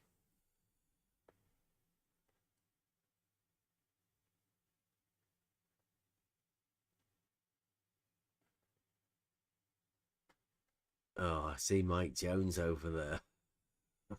But it can be or could be very short debate, because at Saturday they just kicked out bad behaving participant, let's say, like Chaiki. So I don't But know. not having an argument, coming with nothing. Yes, but if you have no argument, you are and it is exposed, then people are triggered and their behavior is bad and they are instantaneously kicked out, which is good in that scenario of debate. So it might be a very short debate. I've said I'm done with the shape stuff. It's useless. And the people that are arguing against it have no argument to rebut any argument that you present anyway. And when you do present arguments, they say, oh, that's a straw man, or that's the wrong argument. Nobody's making that argument, or something. Like, you have to make arguments that other people have already made. You can't make your own arguments. I don't know. It's a very strange arena that we seem to have ended up in.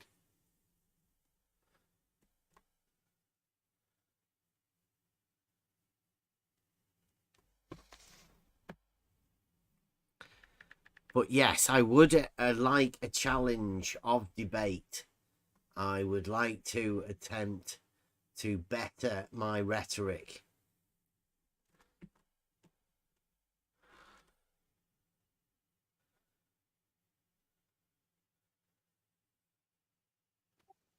And by the way, this debate with flatsoid, I would say that it is still possible to do so. I would say that would be maybe better about science and proofs than about the shape of the Earth.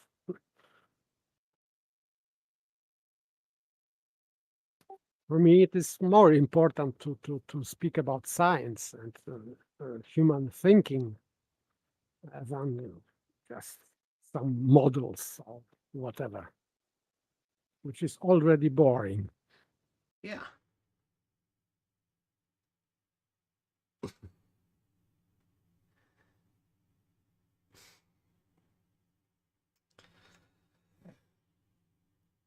Yeah, I mean, we do have many more arguments, but it seems as though the people that we've been dealing with don't want to have the starting arguments. They want to allow for contradictions around an obviously true argument. They want to bypass that. To have, let's say, to have flat Earth where it's already been proved it's not flat. So to me, that's a contradiction. Step one, it's not flat. Well, it's okay going, well, yeah, everybody knows it's not flat.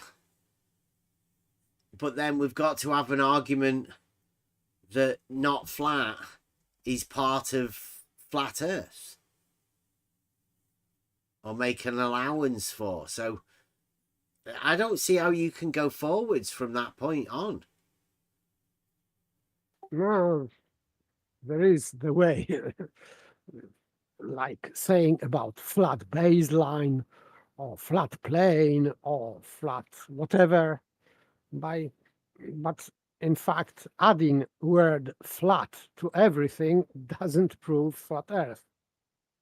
Well, that's what I mean. Like, if you can prove it's not flat, then any sort of allowances that people try and make you have for flat Earth, it isn't, you know, flat Earth isn't flat Earth. It's not about the Earth being flat. So what is it about? That's the discussion that needs to be had. Rather than just trying to dismiss an obvious argument. That, you know, like people try and say, well, we know that the Earth isn't flat, but we still continue to say flat Earth. And then if somebody says flat Earth's stupid, then how are you meant to know what it is? If it's not about the Earth being flat. It's no surprise that people are confused, both within and without the flat earth movement.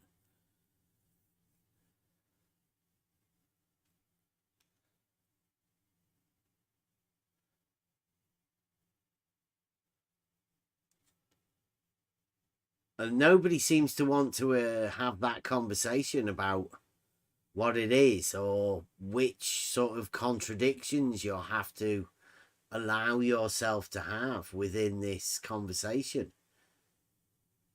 And the fact that nobody makes allowances for people that don't have contradictions, that won't have contradictions.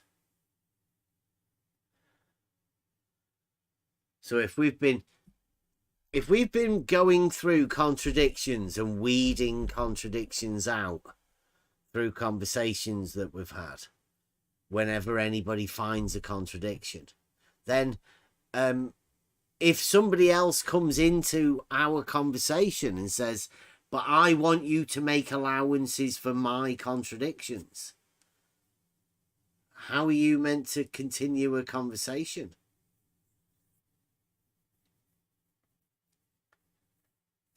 I'm not too sure how, how conversation can be had if you have to make allowances for other people's contradictions. And don't bring the contradictions up to them because they'll get offended. It is 2023. You can't just go around offending people by showing them the contradictions that they hold.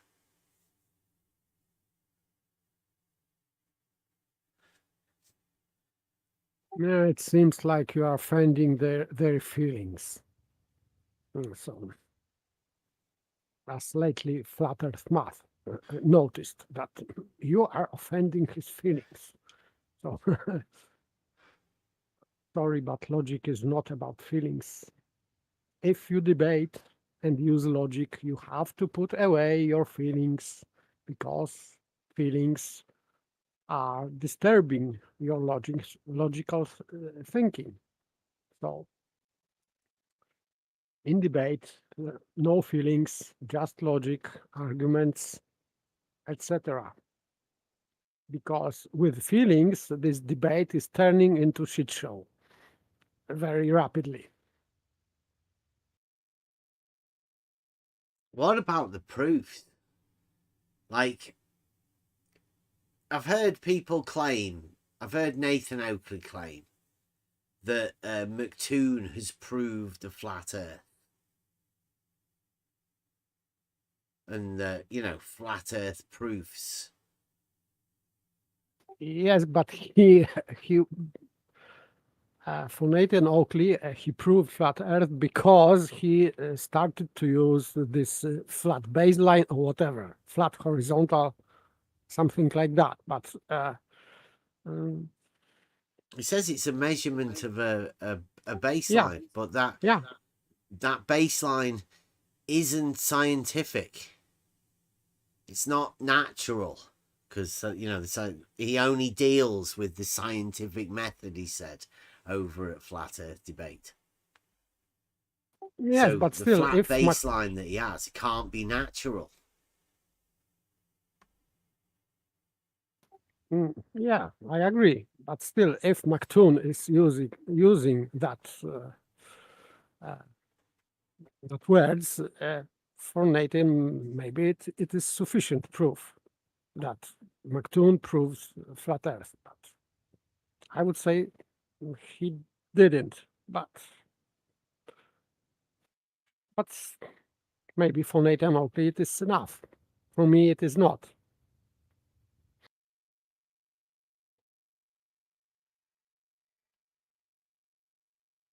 Proving flat Earth and the proof of such. Well, if you define flat as being not flat, how much scientific proof of that which you define as not flat as being flat is a contradiction? Yes, it is against law of identity. You cannot say about the same thing that is flat and not flat at the same time. It's just dismisses a whole argumentation. So if flat earthers say that the Earth, they are flat earthers and they are trying to prove flat Earth, but they admit that the Earth is not flat, for me, this is just very hopeless starting point, because it means that they are starting arguing with contradiction, which is very bad start. I would say collapsing argument immediately, dead at arrival, as you Well, say. it's no wonder it's not scientific, but he does say it's a measurement, right? Now, that would put that in the realm of mathematics, particularly geometry, because Yes, a but measurement is a distance. yes, but this measurement, as they say, it is measurement of flat baseline. This is their wording. So, and flat baseline, whatever it is not Earth measurement. So it does not mean that the Earth is flat because this baseline is flat. So it is false equivocation, and so I'm trying to work out the fact that science proves things, and science is the natural physics of the natural reality, right? And that's where science proves things. Now, flat Earth is meant to be a reality to Nathan. Yeah. So how can that not be part of the science, the natural science of reality? How can proof not be that science?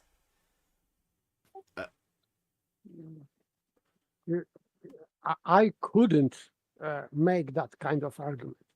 Well, so for me, it is nonsense. I know you can't make it, but Nathan Oakley claims proof of flat Earth. He claims that proof is gained through the scientific method, and the scientific method is the study of nature. Now, how can a measurement made of anything not be part of reality, nature, especially if you're dealing with flat Earth, which is meant to be nature? Yes, and this statement is nonsensical because in scientific method, you can, let's say, you observe phenomenon, and many times you can measure this phenomenon. Well, we do. That's what the argument about it not being flat is, a measurement on the vertical datum. So that's a measurement in reality that can be proved, right? With the scientific method, could definitely prove it's not flat. Yes, I of course, I agree. So the argument that Nathan Oakley says isn't an argument, and the argument that he says that the flat Earth isn't scientific, seems completely contradictory to the fact that the argument about elevation changes being measured that disprove a flat Earth is actually a scientific method thing that can be proved. Whereas when Nathan Oakley says he has no proof within science, he's actually telling the truth. Yes, he is, but maybe it was his way to refute your position, because and that would be sophistical rebuttal, because if he said that his proof is not scientific, it means that your disproof of his statement is also unscientific because it is outside of science. But for me, it doesn't hold together, and things which can be measured, it means that they are physical. So if physical, therefore natural or in nature, because we are talking about objects in nature. So measuring Earth is a thing. You are measuring thing, not you are not measuring concept. You are measuring thing. But you could apply mathematical proofs to those measurements to help Yes, actually use your proof within science natural to absolutely. prove what you're talking about. Yes, this method is mathematical, but you are measuring a real thing. It means that you are applying these mathematical rules into real measurement. So it goes together. But first you have to have these mathematical principles, because otherwise this measurement is meaningless. So logic is first, and mathematics is first, and then applying to reality by physically measuring things. So I don't know why he's arguing that it is only in mathematics. No, he's trying to separate mathematics with physics, which is impossible, because we understand physical reality by means of logic and mathematics, of course, because mathematics is logic. Yeah, the dimensions of yeah. everything that exists have to be applied mathematically for the description of those things. Yes, so we have to understand how we perceive reality in our mind to make that kind of measurement. So this is mental process, like creating hypothesis, for example, for experiment, for scientific method. And this process is mental. And you have to employ logic. So, and this logic is first, then experiment. So experiment is from logic, not first experiment and then you are creating, for example, a hypothesis. No, hypothesis is first. So mental process is first. This mathematical, logical process is first, then applying into reality. Because otherwise you would not know what you are doing. And experimentator is supposed to know what he is doing. So this knowledge is previous to experiment. And this knowledge is mathematical and logical. So you cannot have in inverse proportion, let's say, or in inverse order. First experiment and then hypothesis. That kind of, let's say, experiment is called, I would say, trial and error. Yes, if we don't know the cause, yes, we can go with blind recon or trial and error. But this is not scientific method. Oh, we got a good one for you. Let me sort this out. I don't know how people think, you know, like how affected people get within this. We're talking about the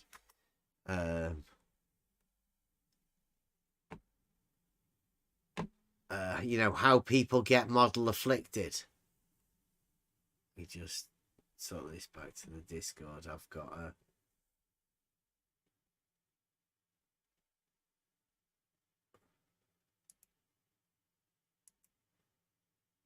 You mean this Arwinian drama? Yeah. There we go. Check this out. Have you pressed play on it yet? Let me get everyone to listen to this. Right, I'm going to click play on it now. Even if God himself tells me I will go to hell, if I believe the earth is flat, then I will go to hell. I'll play it one more time, just so you know the type of people you're dealing with.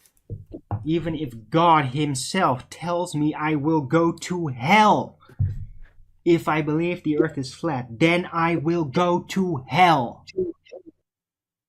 There you go.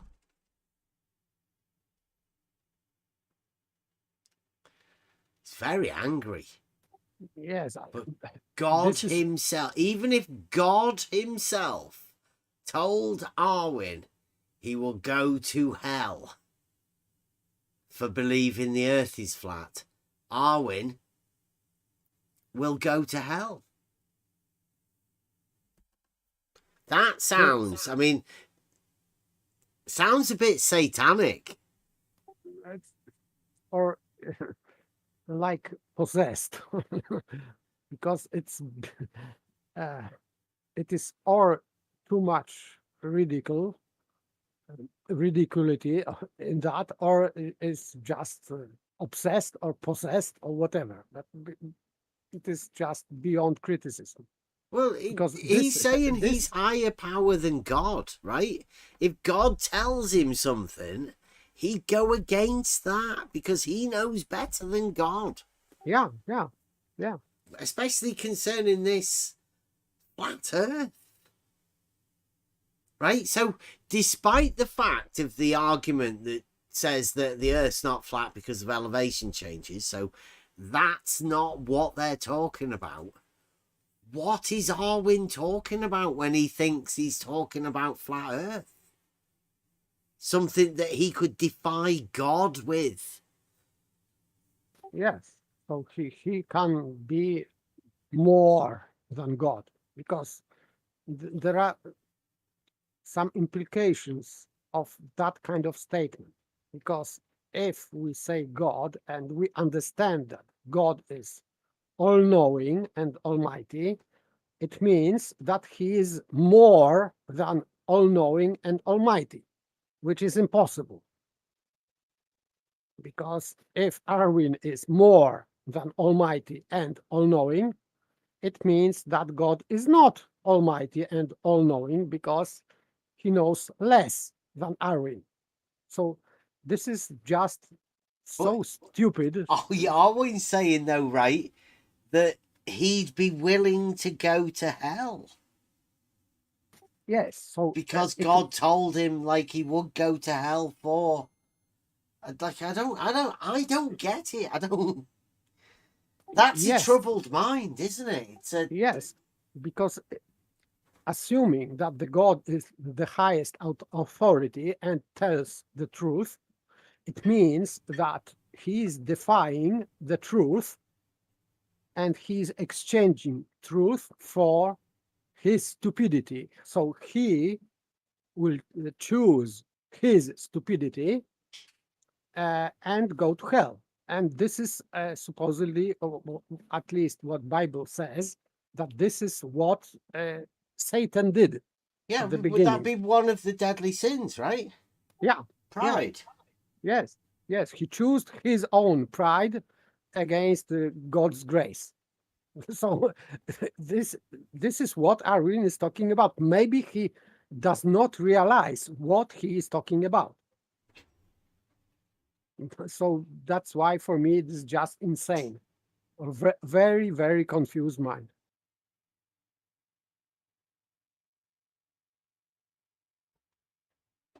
Yeah, and it's not as if like Arwin's one of these guys that's going around telling people who can be part of the Flat Earth Club or anything. So is Arwin putting his Superman cape on in order for him to, put himself out there as one of this flat earth defenders? Is he virtue signaling by showing his commitment to the flat earth narrative? Is that what Arwen's doing here? Sort of like giving up God in order, like he's showing everyone how committed to flat earth he is. Yes, but he is making, let's say, it is counter effective. So if he is trying to bring more people to flat Earth, that statement would definitely many people would run away immediately. Yeah. Well, especially seeing as everyone does admit that it's not actually flat. So you have to take on the contradiction that flat Earth doesn't mean the Earth being flat. It means something other than that. And that something other could be in the mind of anyone. Like Nathan Oakley's decided that he's going to have horizontal as being flat Earth, which is slightly ridiculous. Maybe he's decided that it's an angle that proves flat Earth. I mean, I don't know what anybody else imagines this flat Earth to be. I imagine the Earth to be not flat because I see it as not flat. So I can't see why anybody would want to take that on. So if anybody does want to have that conversation with us without getting triggered, come on in. But it is clear that the Earth's not actually flat. So you've got to recognise that Robotham, or whoever it was, has developed this. They've handed you something, and you may have taken it on as a thing. But it's contradictory. It's an oxymoron. Oxymoron. It's probably a bit much, isn't it? But you know what I mean. Yes, but still, I am not against oxymoron because many names or trademarks or whatever are made of oxymorons because it is funny. So you can make that fancy name. But trying to defend that with pseudo arguments, it's different thing. Because it is not only fancy name, but it is just idiotic try of argumentation or defending. So oxymoron is by definition contradictory. So trying to defend that in logical way, it's pointless. So if someone is trying to do that, it is just very bad thing to do. I would say that it is very ill-advised to do that, but some people are trying. There's a little bit of a tiff going on. Golden Axe said that Arwen was right about Rachie, though. Well, if that's what it took to get Rachie out of that group and to realise that they're all a little bit crazy, then, I mean, fair enough. But, I mean, to the way he did it publicly, that wasn't fucking right at all, Golden Axe. That was bad. But, I mean, if you want to tell people that you're mentally ill and that, you know, like you've got a pretty exclusive club and you've actually turned into a bigot, then that's what Arwen was actually doing. And I find it always strange, right, that they are most vocal against the women in this arena. There isn't enough. And yet the man group seem to get all upset at other people saying things and having conversations.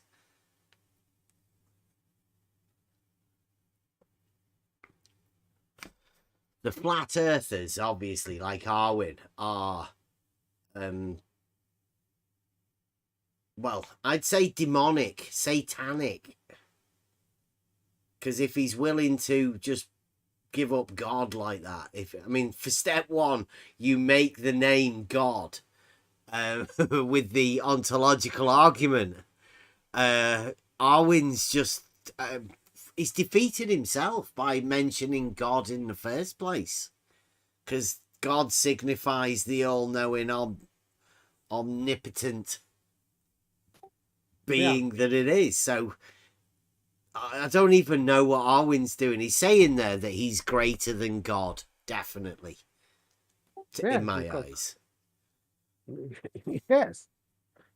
So this is what Satan did, and it was attempt to at least to be equal to God. Mm-hmm. So because how something smaller can defy the greater. So it's like part of trying to defy the whole. It is just impossible logically. I'm waiting to see a meme pop up on screen. Come on, guys. Where's the meme, guys? But still, it means that he has real issues with his anger. So not maybe not only Craig O'Neill has problems with anger, but Arwin is now maybe he's not attacking physically nobody, but he's saying stupid thing. Yes, people say stupid things in anger.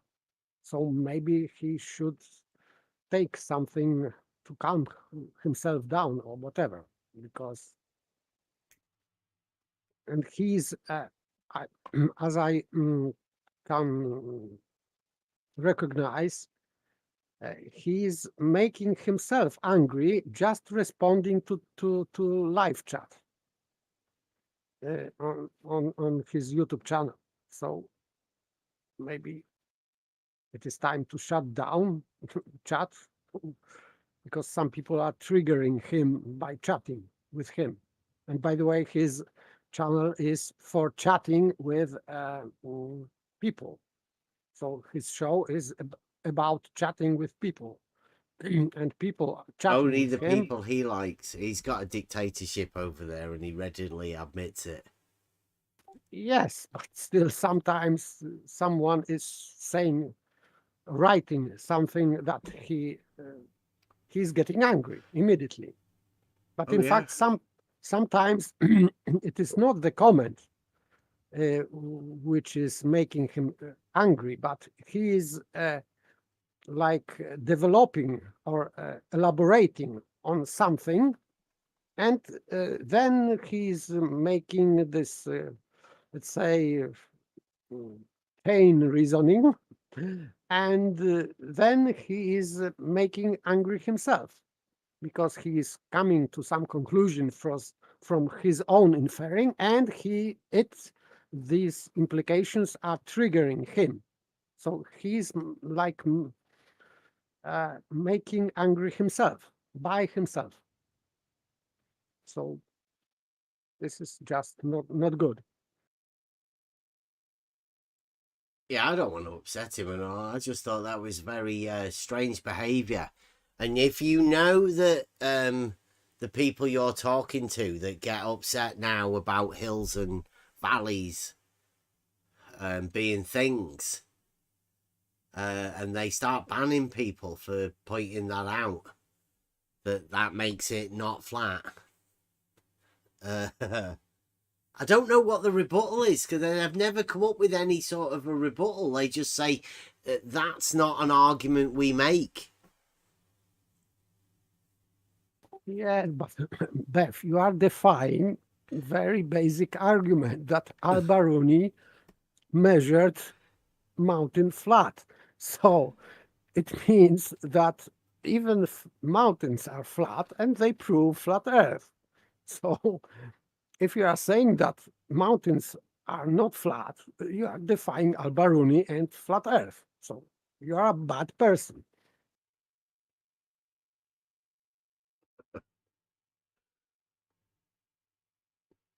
Well, This I've is got more that kind of arguments against argumentation. Al-Biruni than that. So,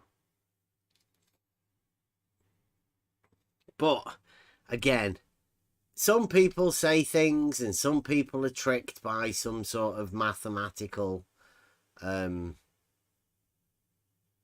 statements.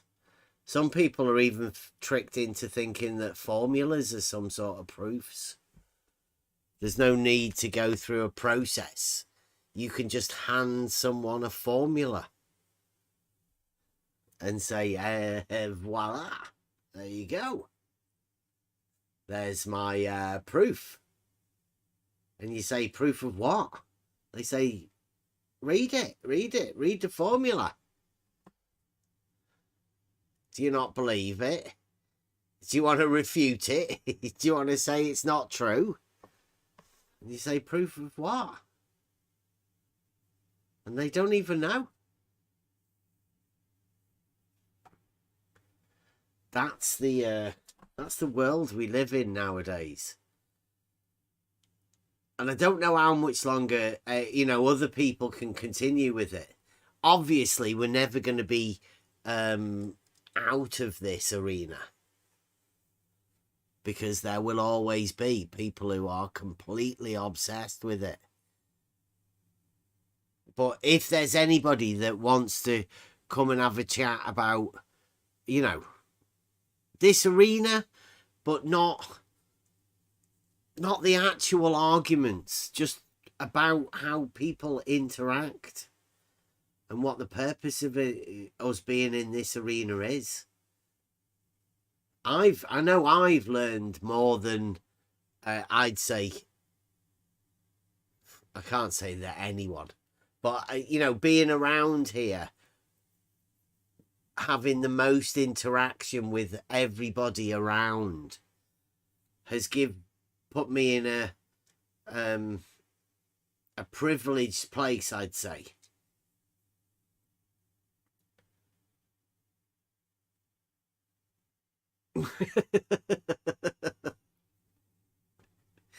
Yeah, Bobby, all right, let me get an argument or something.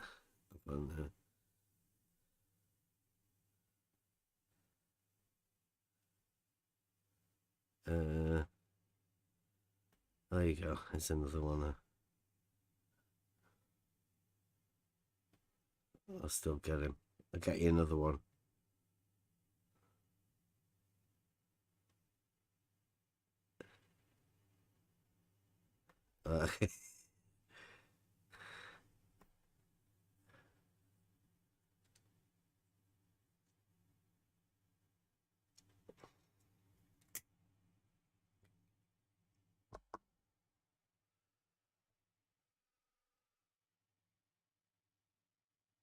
I mean, I've heard a lot recently that there is a thing that the flat earth movement is growing, but I'm not so sure how it can be, unless everybody's coming to a mutual agreement that the flat earth is not about the earth being flat, it's about something else. Because I'm pretty sure nobody else out there is aware that level isn't meant to be horizontal on the globe. Pretty certain that, like I've been saying all along, just in reality, level is obviously horizontal, because practically that's how it's used. There's only a really tiny group of people that don't actually live in reality, and they're called, well, I thought they were called globers, or they called themselves globers, but it's now become pretty apparent that in order for the globe to be talked about or discussed, they need to be able to say it's not flat. And they need to ridicule flat earthers, because there is no discussion about a globe. without flat Earth, because there's just reality, and everyone knows in reality certain facts that vertical and horizontal are perpendicular, level is horizontal, and the Euclidean laws of non-contradiction and mathematics apply to reality. There's only one geometry that makes it into the three-dimensional reality realm, and that's Euclidean geometry. You've got to start looking at book 11, finding some proofs. But there's a group of flat earthers out there that say measurements aren't proof, that mathematics is only abstract. He doesn't see any relationship between mathematics and reality. Well, that's the flat earthers for you. Now, this other group of people, they don't even want Euclidean geometry to be true.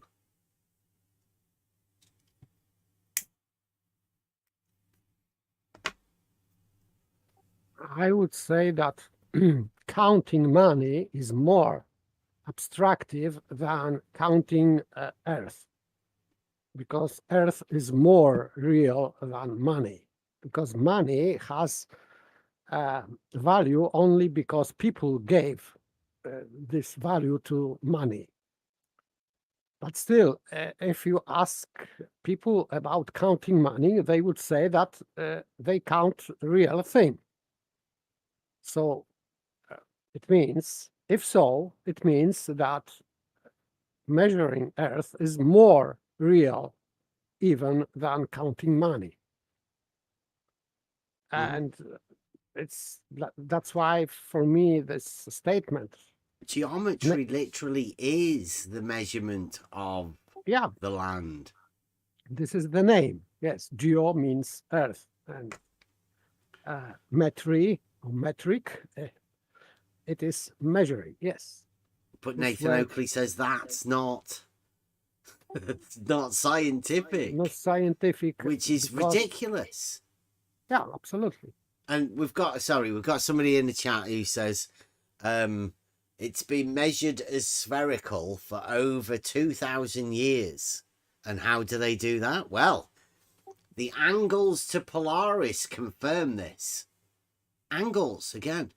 Doesn't that sound familiar? Is there somebody else who has angles proving a flat Earth? And these angles, same angles, prove a globe. Yeah. Now, what does that tell you, right? Does that tell you there's a problem with proof? Or does that tell you that there's two people that haven't got a fucking clue what proof is? Yes, a proof which proves both sides, opposite sides, it means that it is worthless. Because it proves the thing and opposition of the thing. So it cannot be a proof. Because proof disproves opposition. This is proof. So if you prove that something is, for example, a square, therefore you disprove that this is triangle. So you cannot have both. You cannot have same proof for square and same proof for triangle. So it is just nonsense. Proof of an angle is just an angle. But in the method of how you measure the angle has to have proof that you're dealing with straight lines. Therefore, Euclidean, therefore only being able to be done in reality, therefore a proof that you are using mathematical, geometric reasoning, at least in reality. That's as far as you can go, as far as an angle proof. Yes, and by the way, it was an assumption and calculation and not measurement. So nobody from ancient times till now measured anything about sphericity of the Earth. It is only calculations. No, it's just a measurement of an angle within a vertical plane. obviously one angle. Everybody knows that you can do fuck all with an angle. You don't have any of the other points to the limits, the terms of your lines. Although I have heard that they do actually think when you do like an angle measuring, right, you can have obviously you as 1 point, but then the horizon, that gets given a point, and the light in the sky, that also gets given a point. So therefore you do have 3 points for your triangle, I've heard some people say. That's one of the things that you could. I mean, Nathan Oakley's never said that. But, you know, other people have listened to Nathan Oakley, heard that he thinks you can do something with an angle, and they make a triangle on the, you know, on the grounds of Nathan Oakley being able to do something.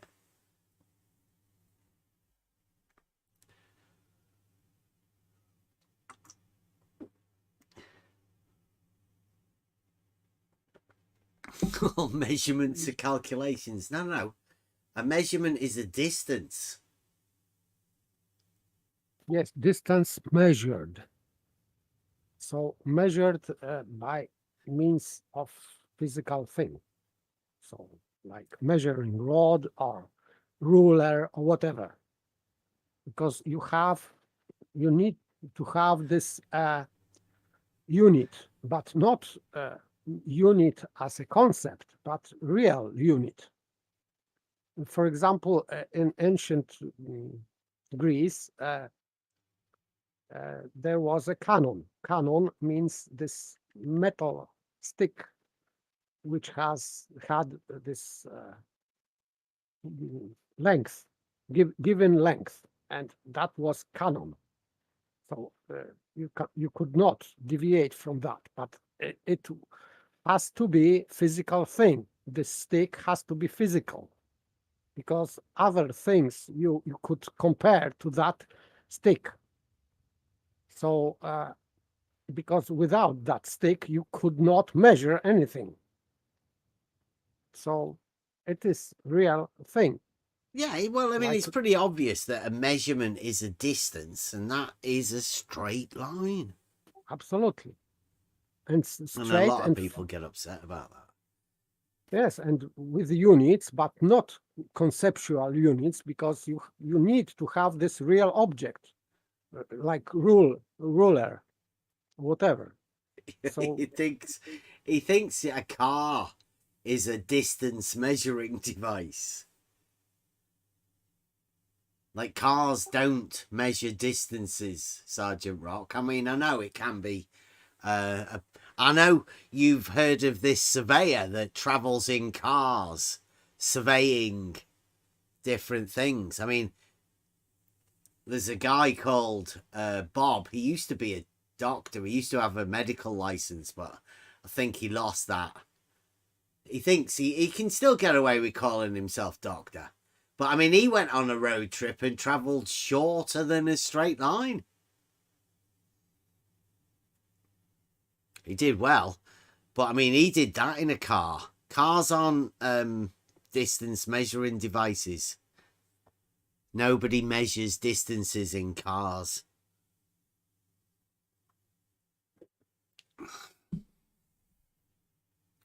It's not a distance measuring device.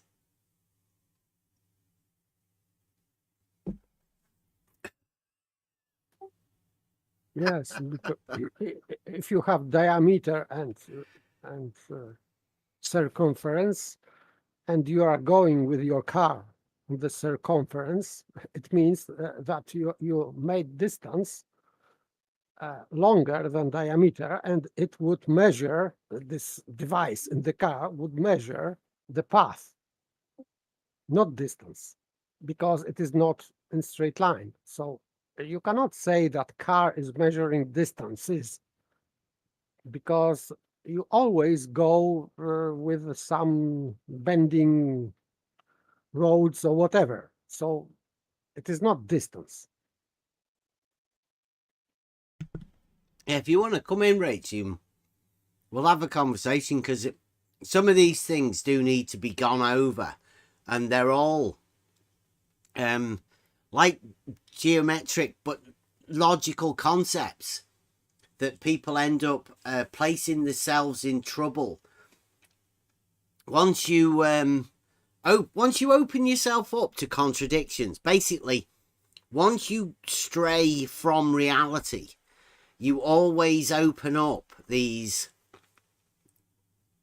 contradictions and jabberwockies to defend the contradictions. And the deeper you get into these models, the more and more of these jabberwockies you will make. And yeah, the shorter than a straight line was a consequence of a lot of very bad steps that any glober will have to do if you get into the geometric argument.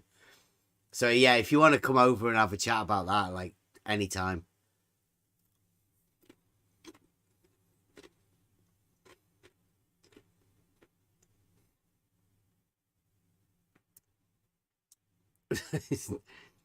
Sergeant Rock is getting confused at the fact that the car knows how far it's travelled as to measure a distance. Car is just measuring amount of revolutions of the wheel. So you can hang this car in the air, and if the wheels are rotating, it will still measure distance. So this is just nonsense. Number will equal the amount of surface that has passed under the tyres. Well, not if your wheels aren't on the floor, Sergeant Rock. I mean, you do have a problem. Yeah, anytime, Rachel, just pop in if you've got a few spare minutes or whatever. Come and introduce yourself. And these conversations have to develop anyway.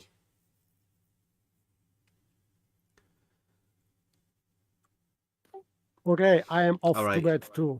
See you later. Thank you very much. Good night. Night. Yeah, Sergeant Rock, you've got a really bad idea, and I know like what it's like. You want to try and prove your point, but you've got to admit a car is not a measuring device like a ruler or you know, like trigonometry. But you still need to measure a straight line distance. You've got to have that, otherwise you're not going to do anything. And cars aren't, they're not any sort of method of measuring any one of those distances.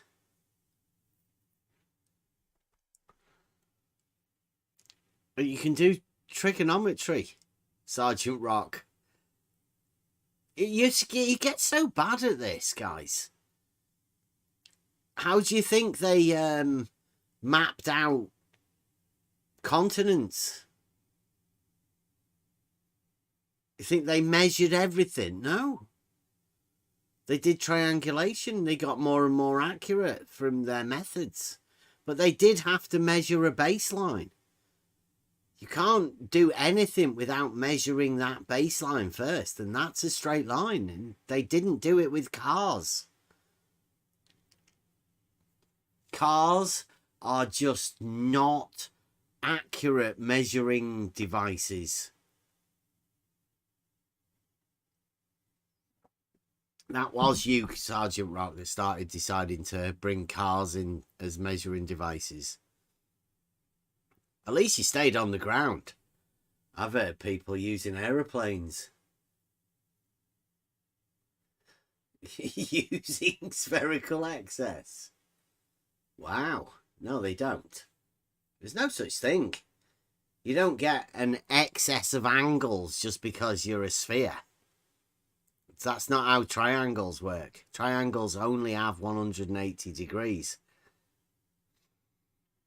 You can't wave a sphere at a triangle and say, you get some bonus angles.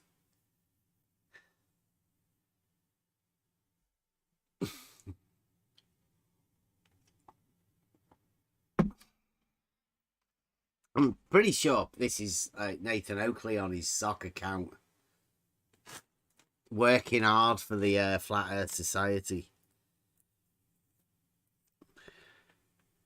I say no thank you to your triangles that aren't actually triangles, and say that I don't believe you.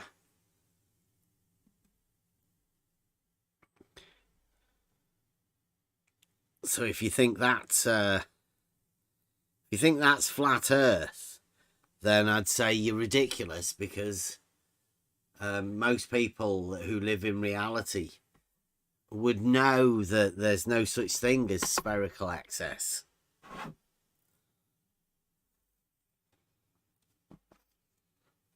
You'd have to think that non-Euclidean geometries apply within Euclidean geometry, which is, again, a contradiction.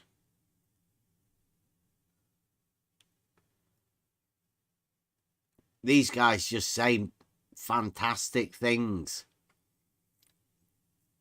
You can always tell that when the model affliction comes in.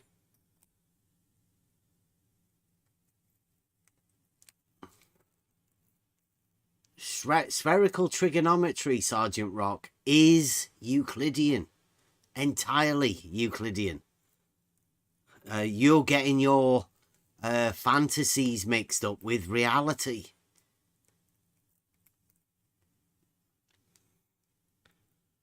It's okay, though, because most people do. They imagine that they've got all sorts of things. Spherical trigonometry is Euclidean. And why does everybody go to Google now? Is that not a thing? Google. It's not as if it's ChatGPT, is it? It's just Google. Yeah. Why don't you ChatGPT it?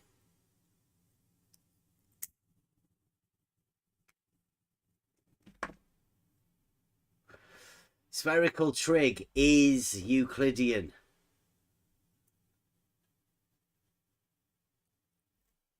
You'd have us trouble demonstrating it.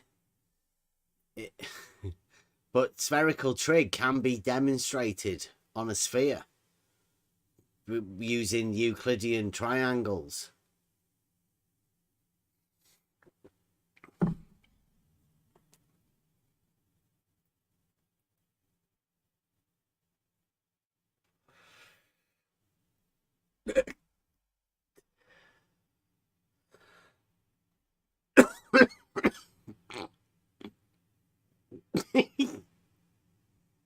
He said, Google it on screen and show the world that you're wrong.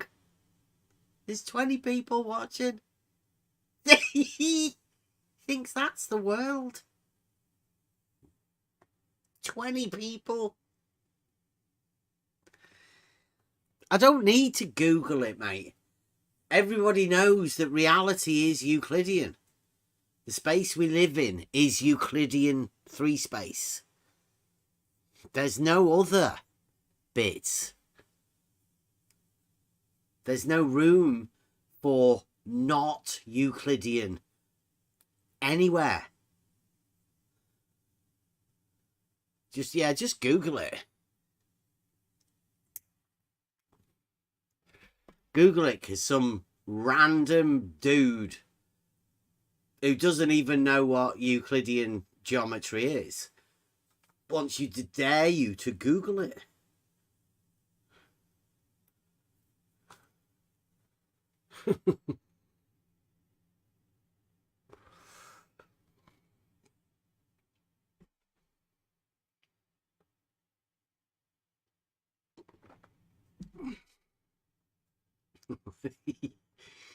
It's like, it does proof come through Google? Sergeant Rock? What did you Google? What were the terms that you put in?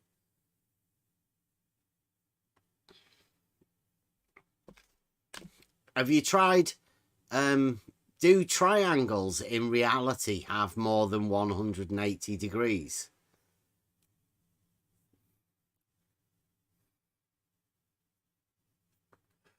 Is it possible for me to measure a triangle in reality with more than 180 degrees?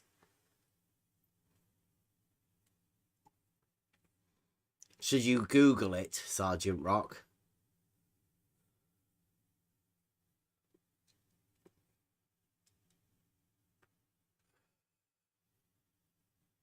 Well, yeah, I suppose got it is. I mean, this is all of the world that matters. And all the people in the world that matter, they're all watching now anyway.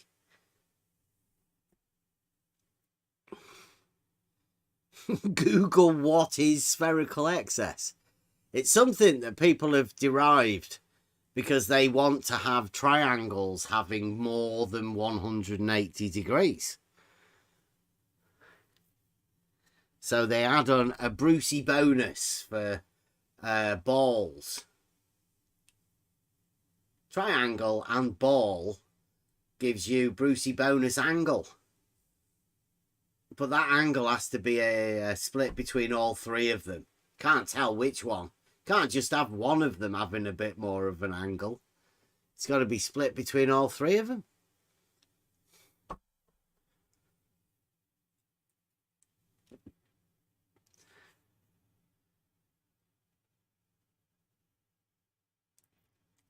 Too much sphere. I've always wondered that, because a triangle is 180 degrees because it's cast within the semicircle. So if you have 180 degrees on one semicircle and then the other semicircle has the other 180 degrees, making 360 with two semicircles.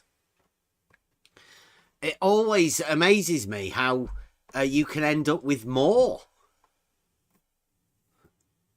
angles within a triangle added together with the other triangle opposite, obviously, to have more than 360 degrees in a circle.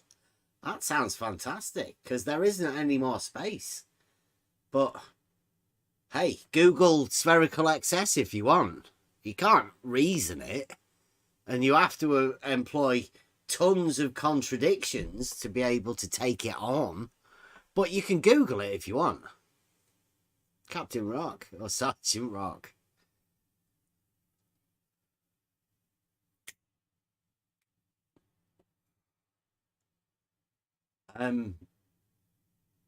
Sergeant Rock, what do you think the triangles within spherical geometry? Do you not think they're planar triangles? Because I think you're in for a big shock. The triangles of spherical trigonometry are actually planar triangles. That's why it's Euclidean.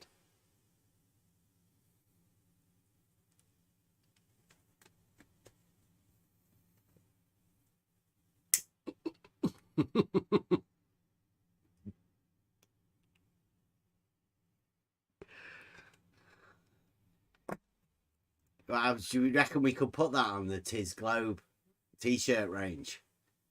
Draw on my balls, Tis Globe. You can draw on my balls. Tis Globe. That's the Globe proof, that. Dogmatic Globe proof. You can draw lines on balls. We'll help him out. It's been a bit dead, hasn't it, this flat earth and globe earth thing? It's about time we sort of had a bit of show him what an argument is.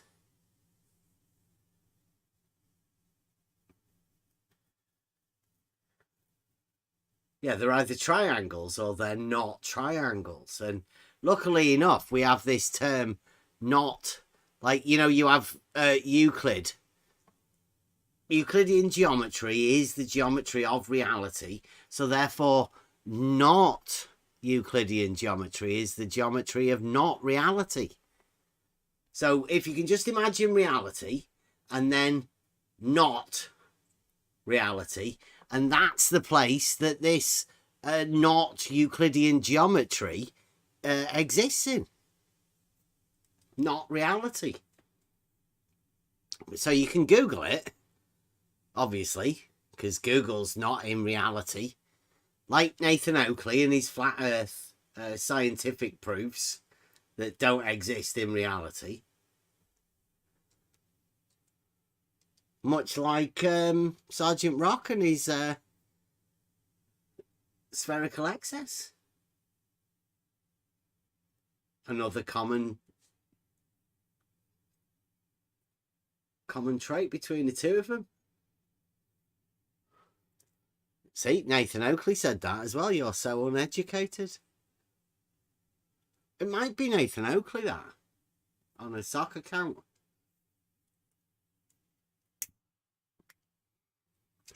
Putting his time in for the Flat Earth Society.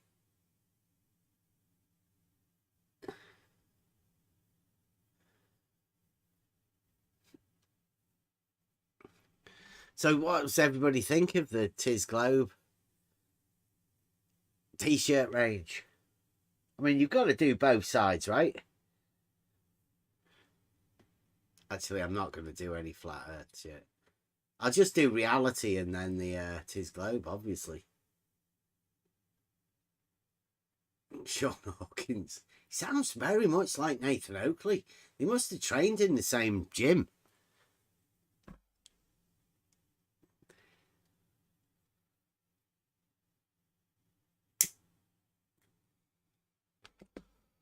Always wondered what happened to Sean. What happened to Sean Huffbroad, Sean? I bet you're really pissed off about your Polaris thing, aren't you? Because that Nathan Oakley, he's proving flat Earth with your Polaris angles. That must be a killer.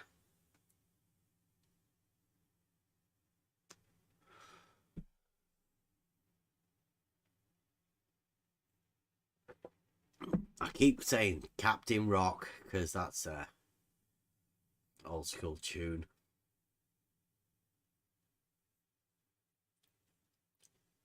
Sean, why are you so upset about people who already know that it's definitely not flat? The Earth's not flat, right? We know that, Sean.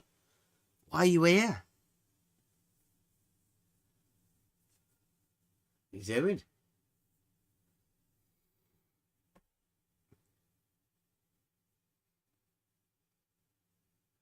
You're live. Are you live streaming a live stream, Sean? From the chat?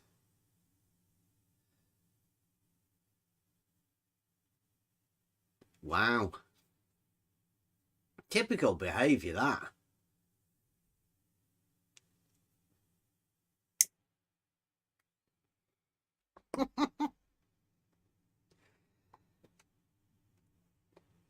Should we be reporting Sean Hawkins for live while we're actually live on YouTube?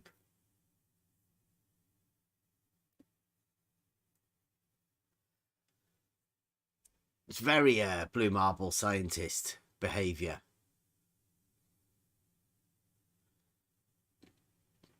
He must be struggling, Sean.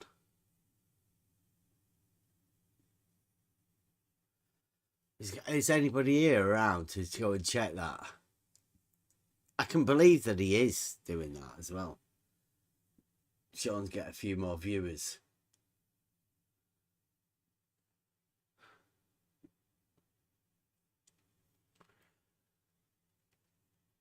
He's got no content himself, so he's just come over here to come in the chat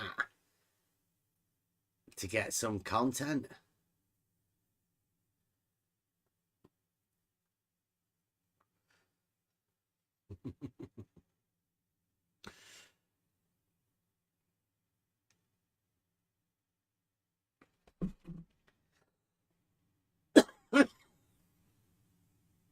I'm pretty sure that wasn't really allowed on YouTube a bit ago. Maybe the rules have changed. Who knows?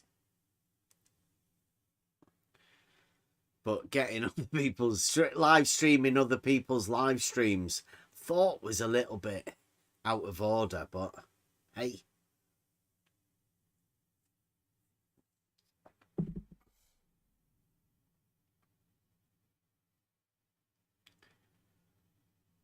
And I did get my wizard out for you, gods, just to show you Arwin doesn't know what he's dealing with.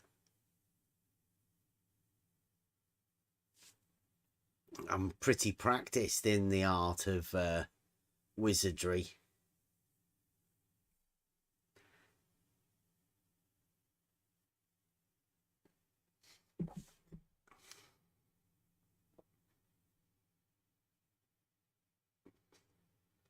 Yeah, I thought it was against terms of service, but they do it all the time. You know, they're globers.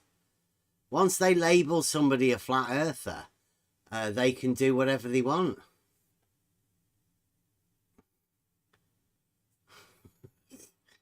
Yeah, they're like, the nut sacking is very real, and people that get affected by this arena do seriously get affected.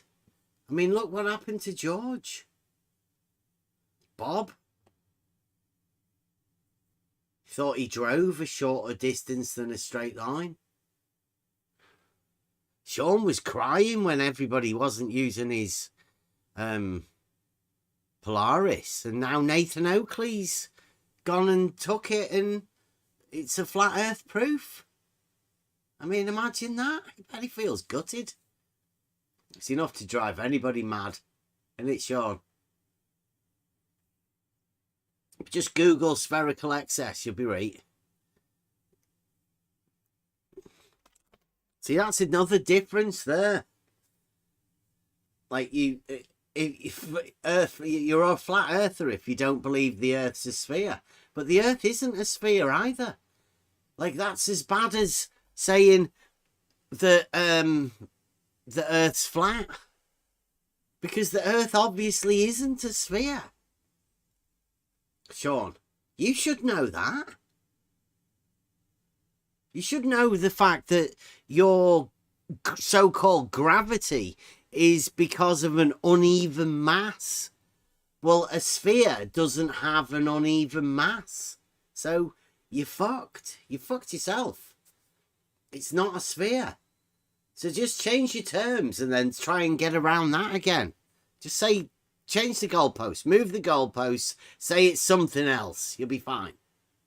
Just keep swapping whatever it is that you say it is until you're happy. You were crying, wiping tears out of your eyes. I've got it on video.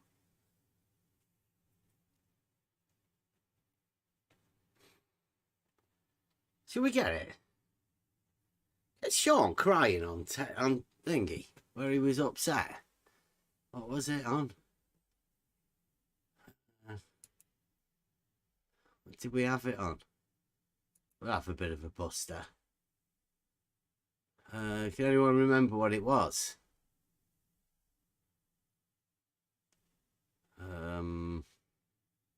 Was it an insane one? No. I forgot which one it was there, Beth. Was no one where he was losing his mind? Insane one? Let me just check. Yeah. I'm fucking pissed. There you go. Look, you were upset, Sean. I mean, there isn't a fucking scale on this goddamn planet that can measure how fucking pissed I am right the fuck now. Yeah, there you go. Hey, so yeah. This is the one. I can't get any of these cowardly fucks to debate me. There we go. Unless someone can give me a good fucking reason to keep doing this. Look at them. You glazed I'm over. fucking Look. giving it up. I don't. Oh, I got better things to do with my time. look, Nobody ever cites my work. look. My angles to Polaris video. Nobody ever cites that. It's not the best one in the world. Now, but you know, it's fucking doing something. it. You know, with a physical model. Watch him. He wipes his and it gets eye. a lot of Look, compliments. he's tearing so I know up. it's You can not see it. complete shit. Nobody ever He's leaving plays my the videos arena. on their live streams. Look, there you go. Look. Or even little Wiping bits of it. tears When was the last out time of his anybody eyes. shared any of my videos? You know, my Here we go. most Sean. popular Watch it video again. is the Angles to Polaris video. And it has less than 1,000 fucking views and it's 2 years old. Look. And I've got a shit community. I've got a shit community fucking not doing anything to fucking keep me doing it. Like I said, unless someone can give me a good fucking reason why I should keep like streaming. You do when you're tearing up. You know, I'm done. So, thanks for the fish. Fish, you're gone. I'm so pissed off right now. I've got a shit community. Made me look like a fucking asshole. Motherfucker!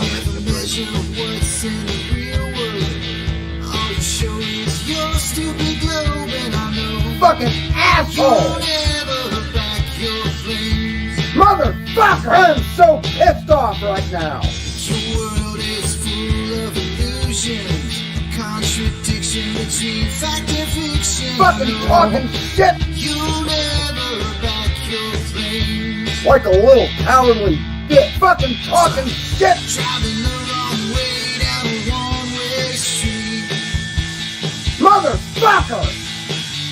Unstoppable force on a movable feet. You don't know how fucking pissed I am. Straight lines converge in the distance. Fucking asshole! Why do I get so much resistance? I know Fucking talking you'll shit never prove me wrong. right the fuck now. God motherfucker! Now we get our physics denial. Come on in, Sean. Pathological compulsive lies. I know you'll never prove me wrong. You don't know how fucking pissed I am. Driving the wrong way down a one-way street. I get fucking emasculated by Jose J.G. Gonzalez. It's when knowledge and ignorance meet. Fucking asshole! Motherfucker! Paradoxes and confusion. Your mind is in delusion. Fucking talking shit! We all know you're insane. God damn it! I can't get one of these pussies after fucking talking shit to this motherfucker. I fucking still like him, but he fucking pissed me off. Motherfucker! God damn, he owes me a fucking apology. Talk about your 2D surface. We all know you ain't got no purpose in life. We think that you live on board. I get fucking emasculated. Driving the wrong way down a one-way street. I get fucking emasculated by Jose J.G. Gonzalez. It's when knowledge and ignorance meet. Fucking talking shit! Motherfucker! Paradoxes and confusion. Your mind is in delusion. Fucking talking shit! We all know you're insane. We all know you're insane. I get fucking emasculated by Jose J.G. Gonzalez. I'm pretty fucking pissed off. That's all I've got to say about it. Motherfucker!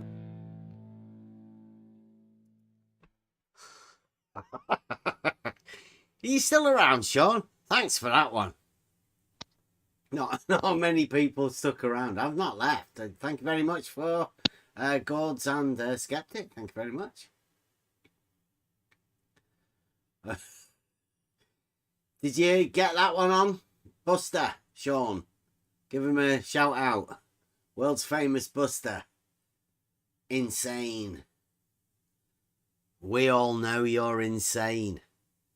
A few people make it onto that track. Everyone's got to like Sean. He's been around for a bit.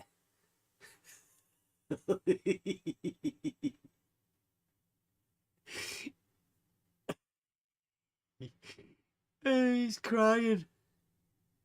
Yeah, you were definitely crying in that. So should we? We might have to do a thing on that. Everyone agree that Sean Hawkins was crying in that? He was getting all upset, getting ready to leave the arena because nobody was bothered about his Polaris video, and I mean, he worked really hard on it. And now Nathan Oakley's using it as a flat earth proof. I bet he feels humiliated.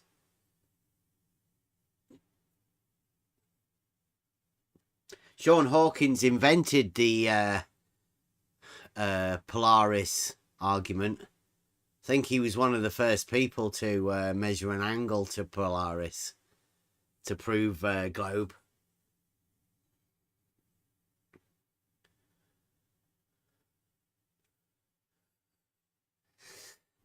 What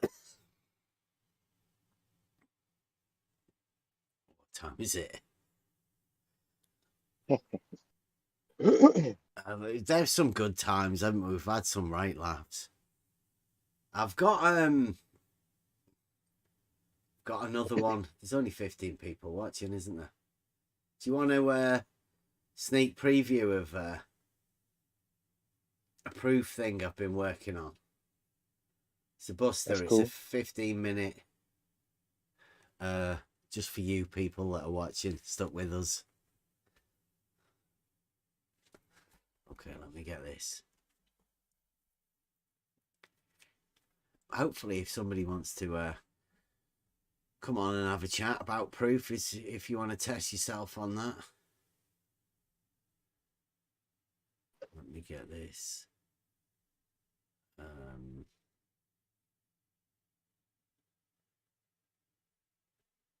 What did I call it?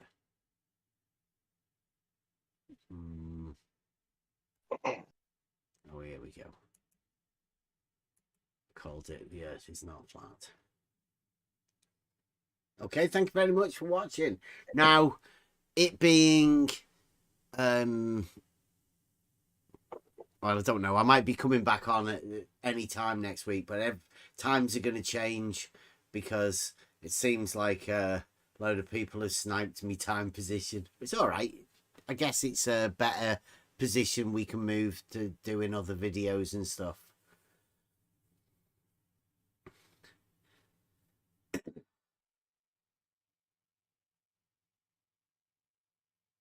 Right, listen to this.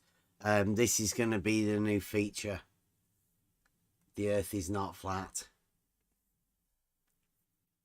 Going to be doing some more of these. See you sometime. Definitely back Friday. But probably before that. We've got a bit of geometry stuff to go over. If the Earth is flat, Pete, okay, then there would be no measurable change in elevation. Q. Okay. Elevation is a measured change in the vertical axis, therefore not Q. Therefore, Earth is not flat. And in maths, you can prove whatever you like. I'm saying it's not physics. That's all that I'm saying. Yeah. So where does the proof of your flat Earth? Where does that come into it? You measure Earth as flat with a flat baseline to a ground position, the star. You can also prove a flat Earth by measuring angles. How useful for proving a flat Earth? It's a measurement of a flat Earth. Okay, measuring things is not scientific. Yes, that's correct. So what about the proof then, right? Does the proof of flat Earth that you have, does that lie within the bounds of science? I will get triggered now because this is the Son of Spring. Okay, measuring things is not scientific. Yes, that's correct. Well, I was just wondering, when you were talking about proof of your flat Earth, is that the same proof as the proof that you were talking about with Jaren in science? I answered the first two times. I said no. Twice. No. I will No. get triggered now because this is the Son of Measuring Spring. things like a flat baseline to a ground position, the star's not scientific. That's a measurement.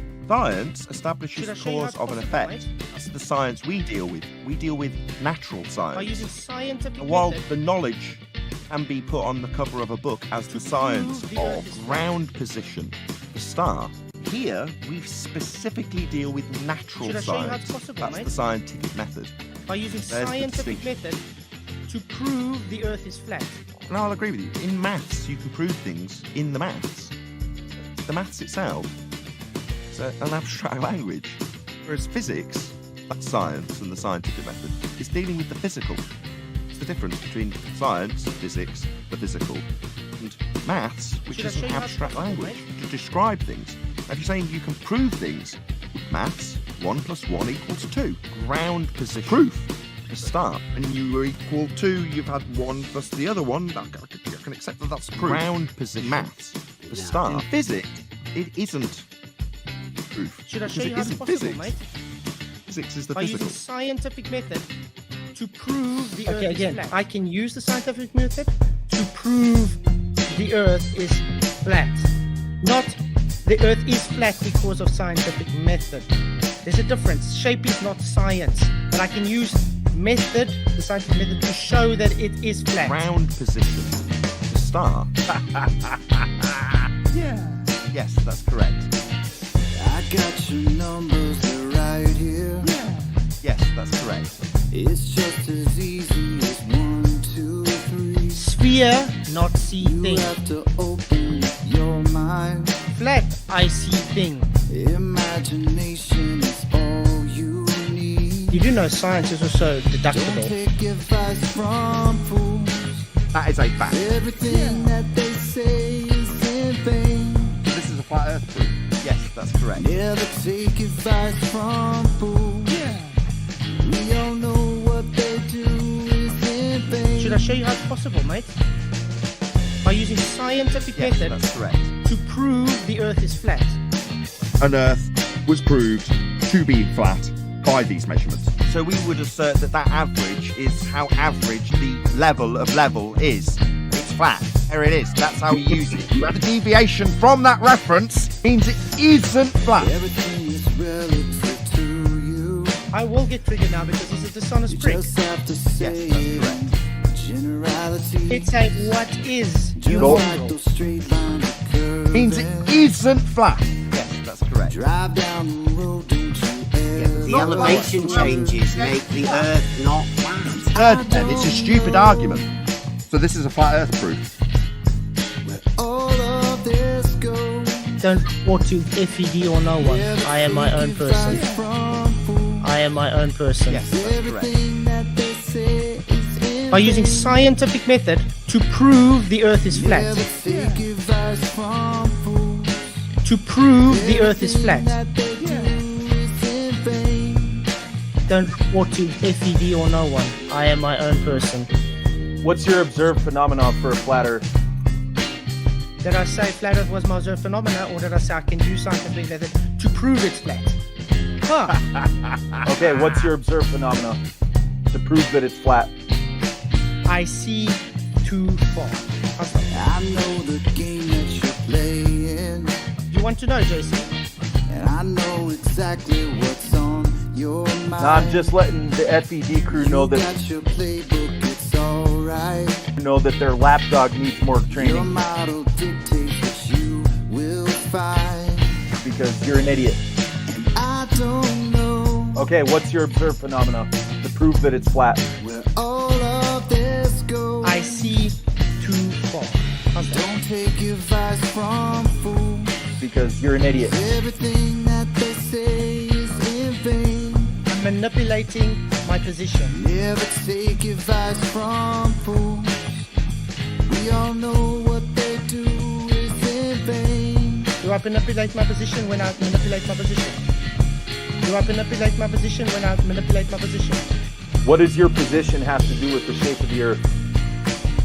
You have an angle towards this. You can also prove a flat Earth by measuring angles. Observe, which is How already useful too far for to proving a see. flat Earth. Now that is scientific fact. There's no real evidence for it, but it is scientific fact. The rebuttal is actually a straw man.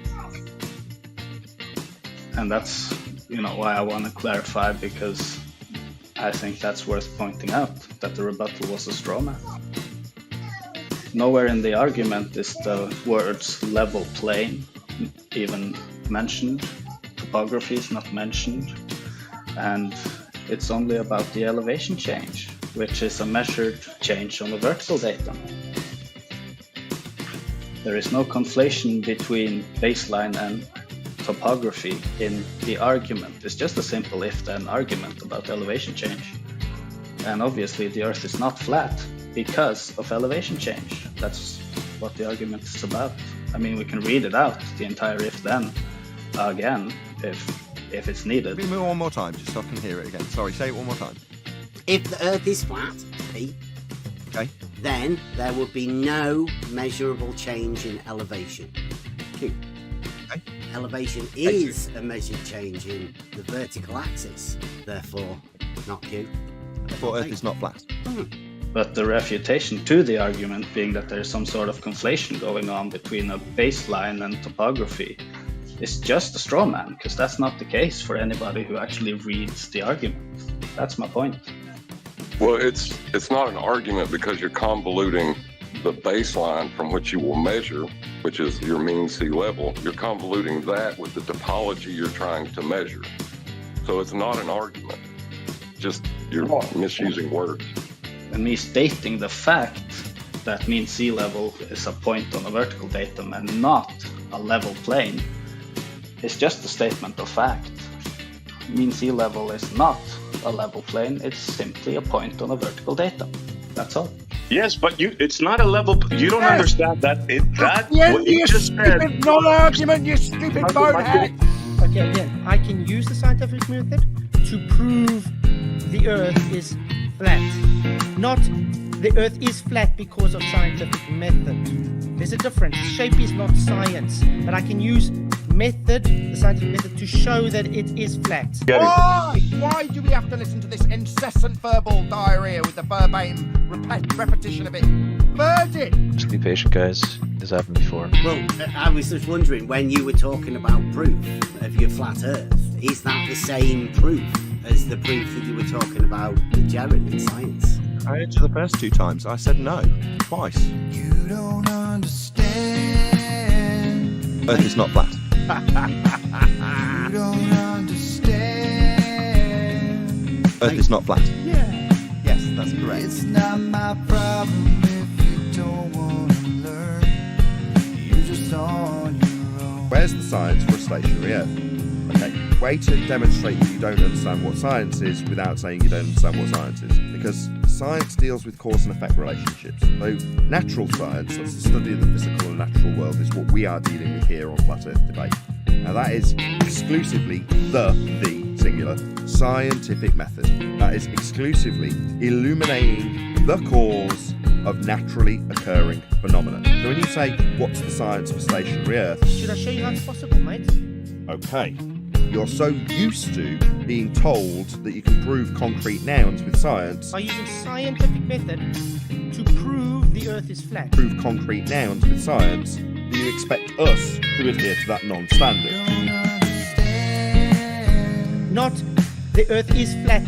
Earth is not flat. You don't understand. Earth is not flat. Not the Earth is flat. It's not my problem if you don't want to learn. Because of scientific method. Shape is not science, but I can use the scientific method to prove the Earth is flat. You can prove concrete nouns with science, do you expect us to adhere to that non-standard? It's not a cause and effect relationship that you're asking about. So when you say flat Earth... Should I show you how it's possible, mate? Measuring things is not scientific. Yes, that's correct. By using scientific method to prove the Earth is flat. That's not something happening. That's not an occurrence. That's not a phenomenon. You're not going to get an IVDV relationship. Do I manipulate my position when I manipulate my position? It's absurd to ask us for the science of flat Earth. You can use the scientific method, to show that it is flat. No, you can ask for the measurements of flat Earth, the geometry of flat Earth. Okay, measuring things is not scientific. Yes, that's correct. The practical application of flat Earth, you can ask for all those things and we can provide them. You don't understand. Earth is not flat. Not the Earth is flat. You don't understand. Not the Earth is flat. Earth is not flat. It's not my problem if you don't want To a ground position. But asking for the science of a concrete noun demonstrates you don't understand what science is. To a ground position. no reason, To start. no logic, Ground no position. wisdom, To start. no worries. Elucidating the cause of an effect, and the You're effect just on your own. exclusively natural. Only natural. Does that lie within the bounds of science? No. Ground position. To start. So what about the proof then, right? Does the proof of flat Earth, does that lie within the bounds of science? No. Well, it's not an argument because you're convoluting the baseline from which you will measure, which is your mean sea level. You're convoluting that with the topology you're trying to measure. So it's not an argument. Just you're misusing words. What does that have to do with the shape of the Earth? Sphere, not see thing. Flat, I see thing. I will get triggered now because he's a dishonest prick. You can use the scientific method to prove it's flat. Flat itself is not a science. You want to know how I can use science to prove it's flat? Have you ever thought of that? How do you do it? Was that your proof. exit? Are you going to try and plug your shit on my channel? You No, stupid why clown? would I want to do that? Lost. Lost. If you're telling me you're going, I didn't thank you in return, you noticed. Yeah.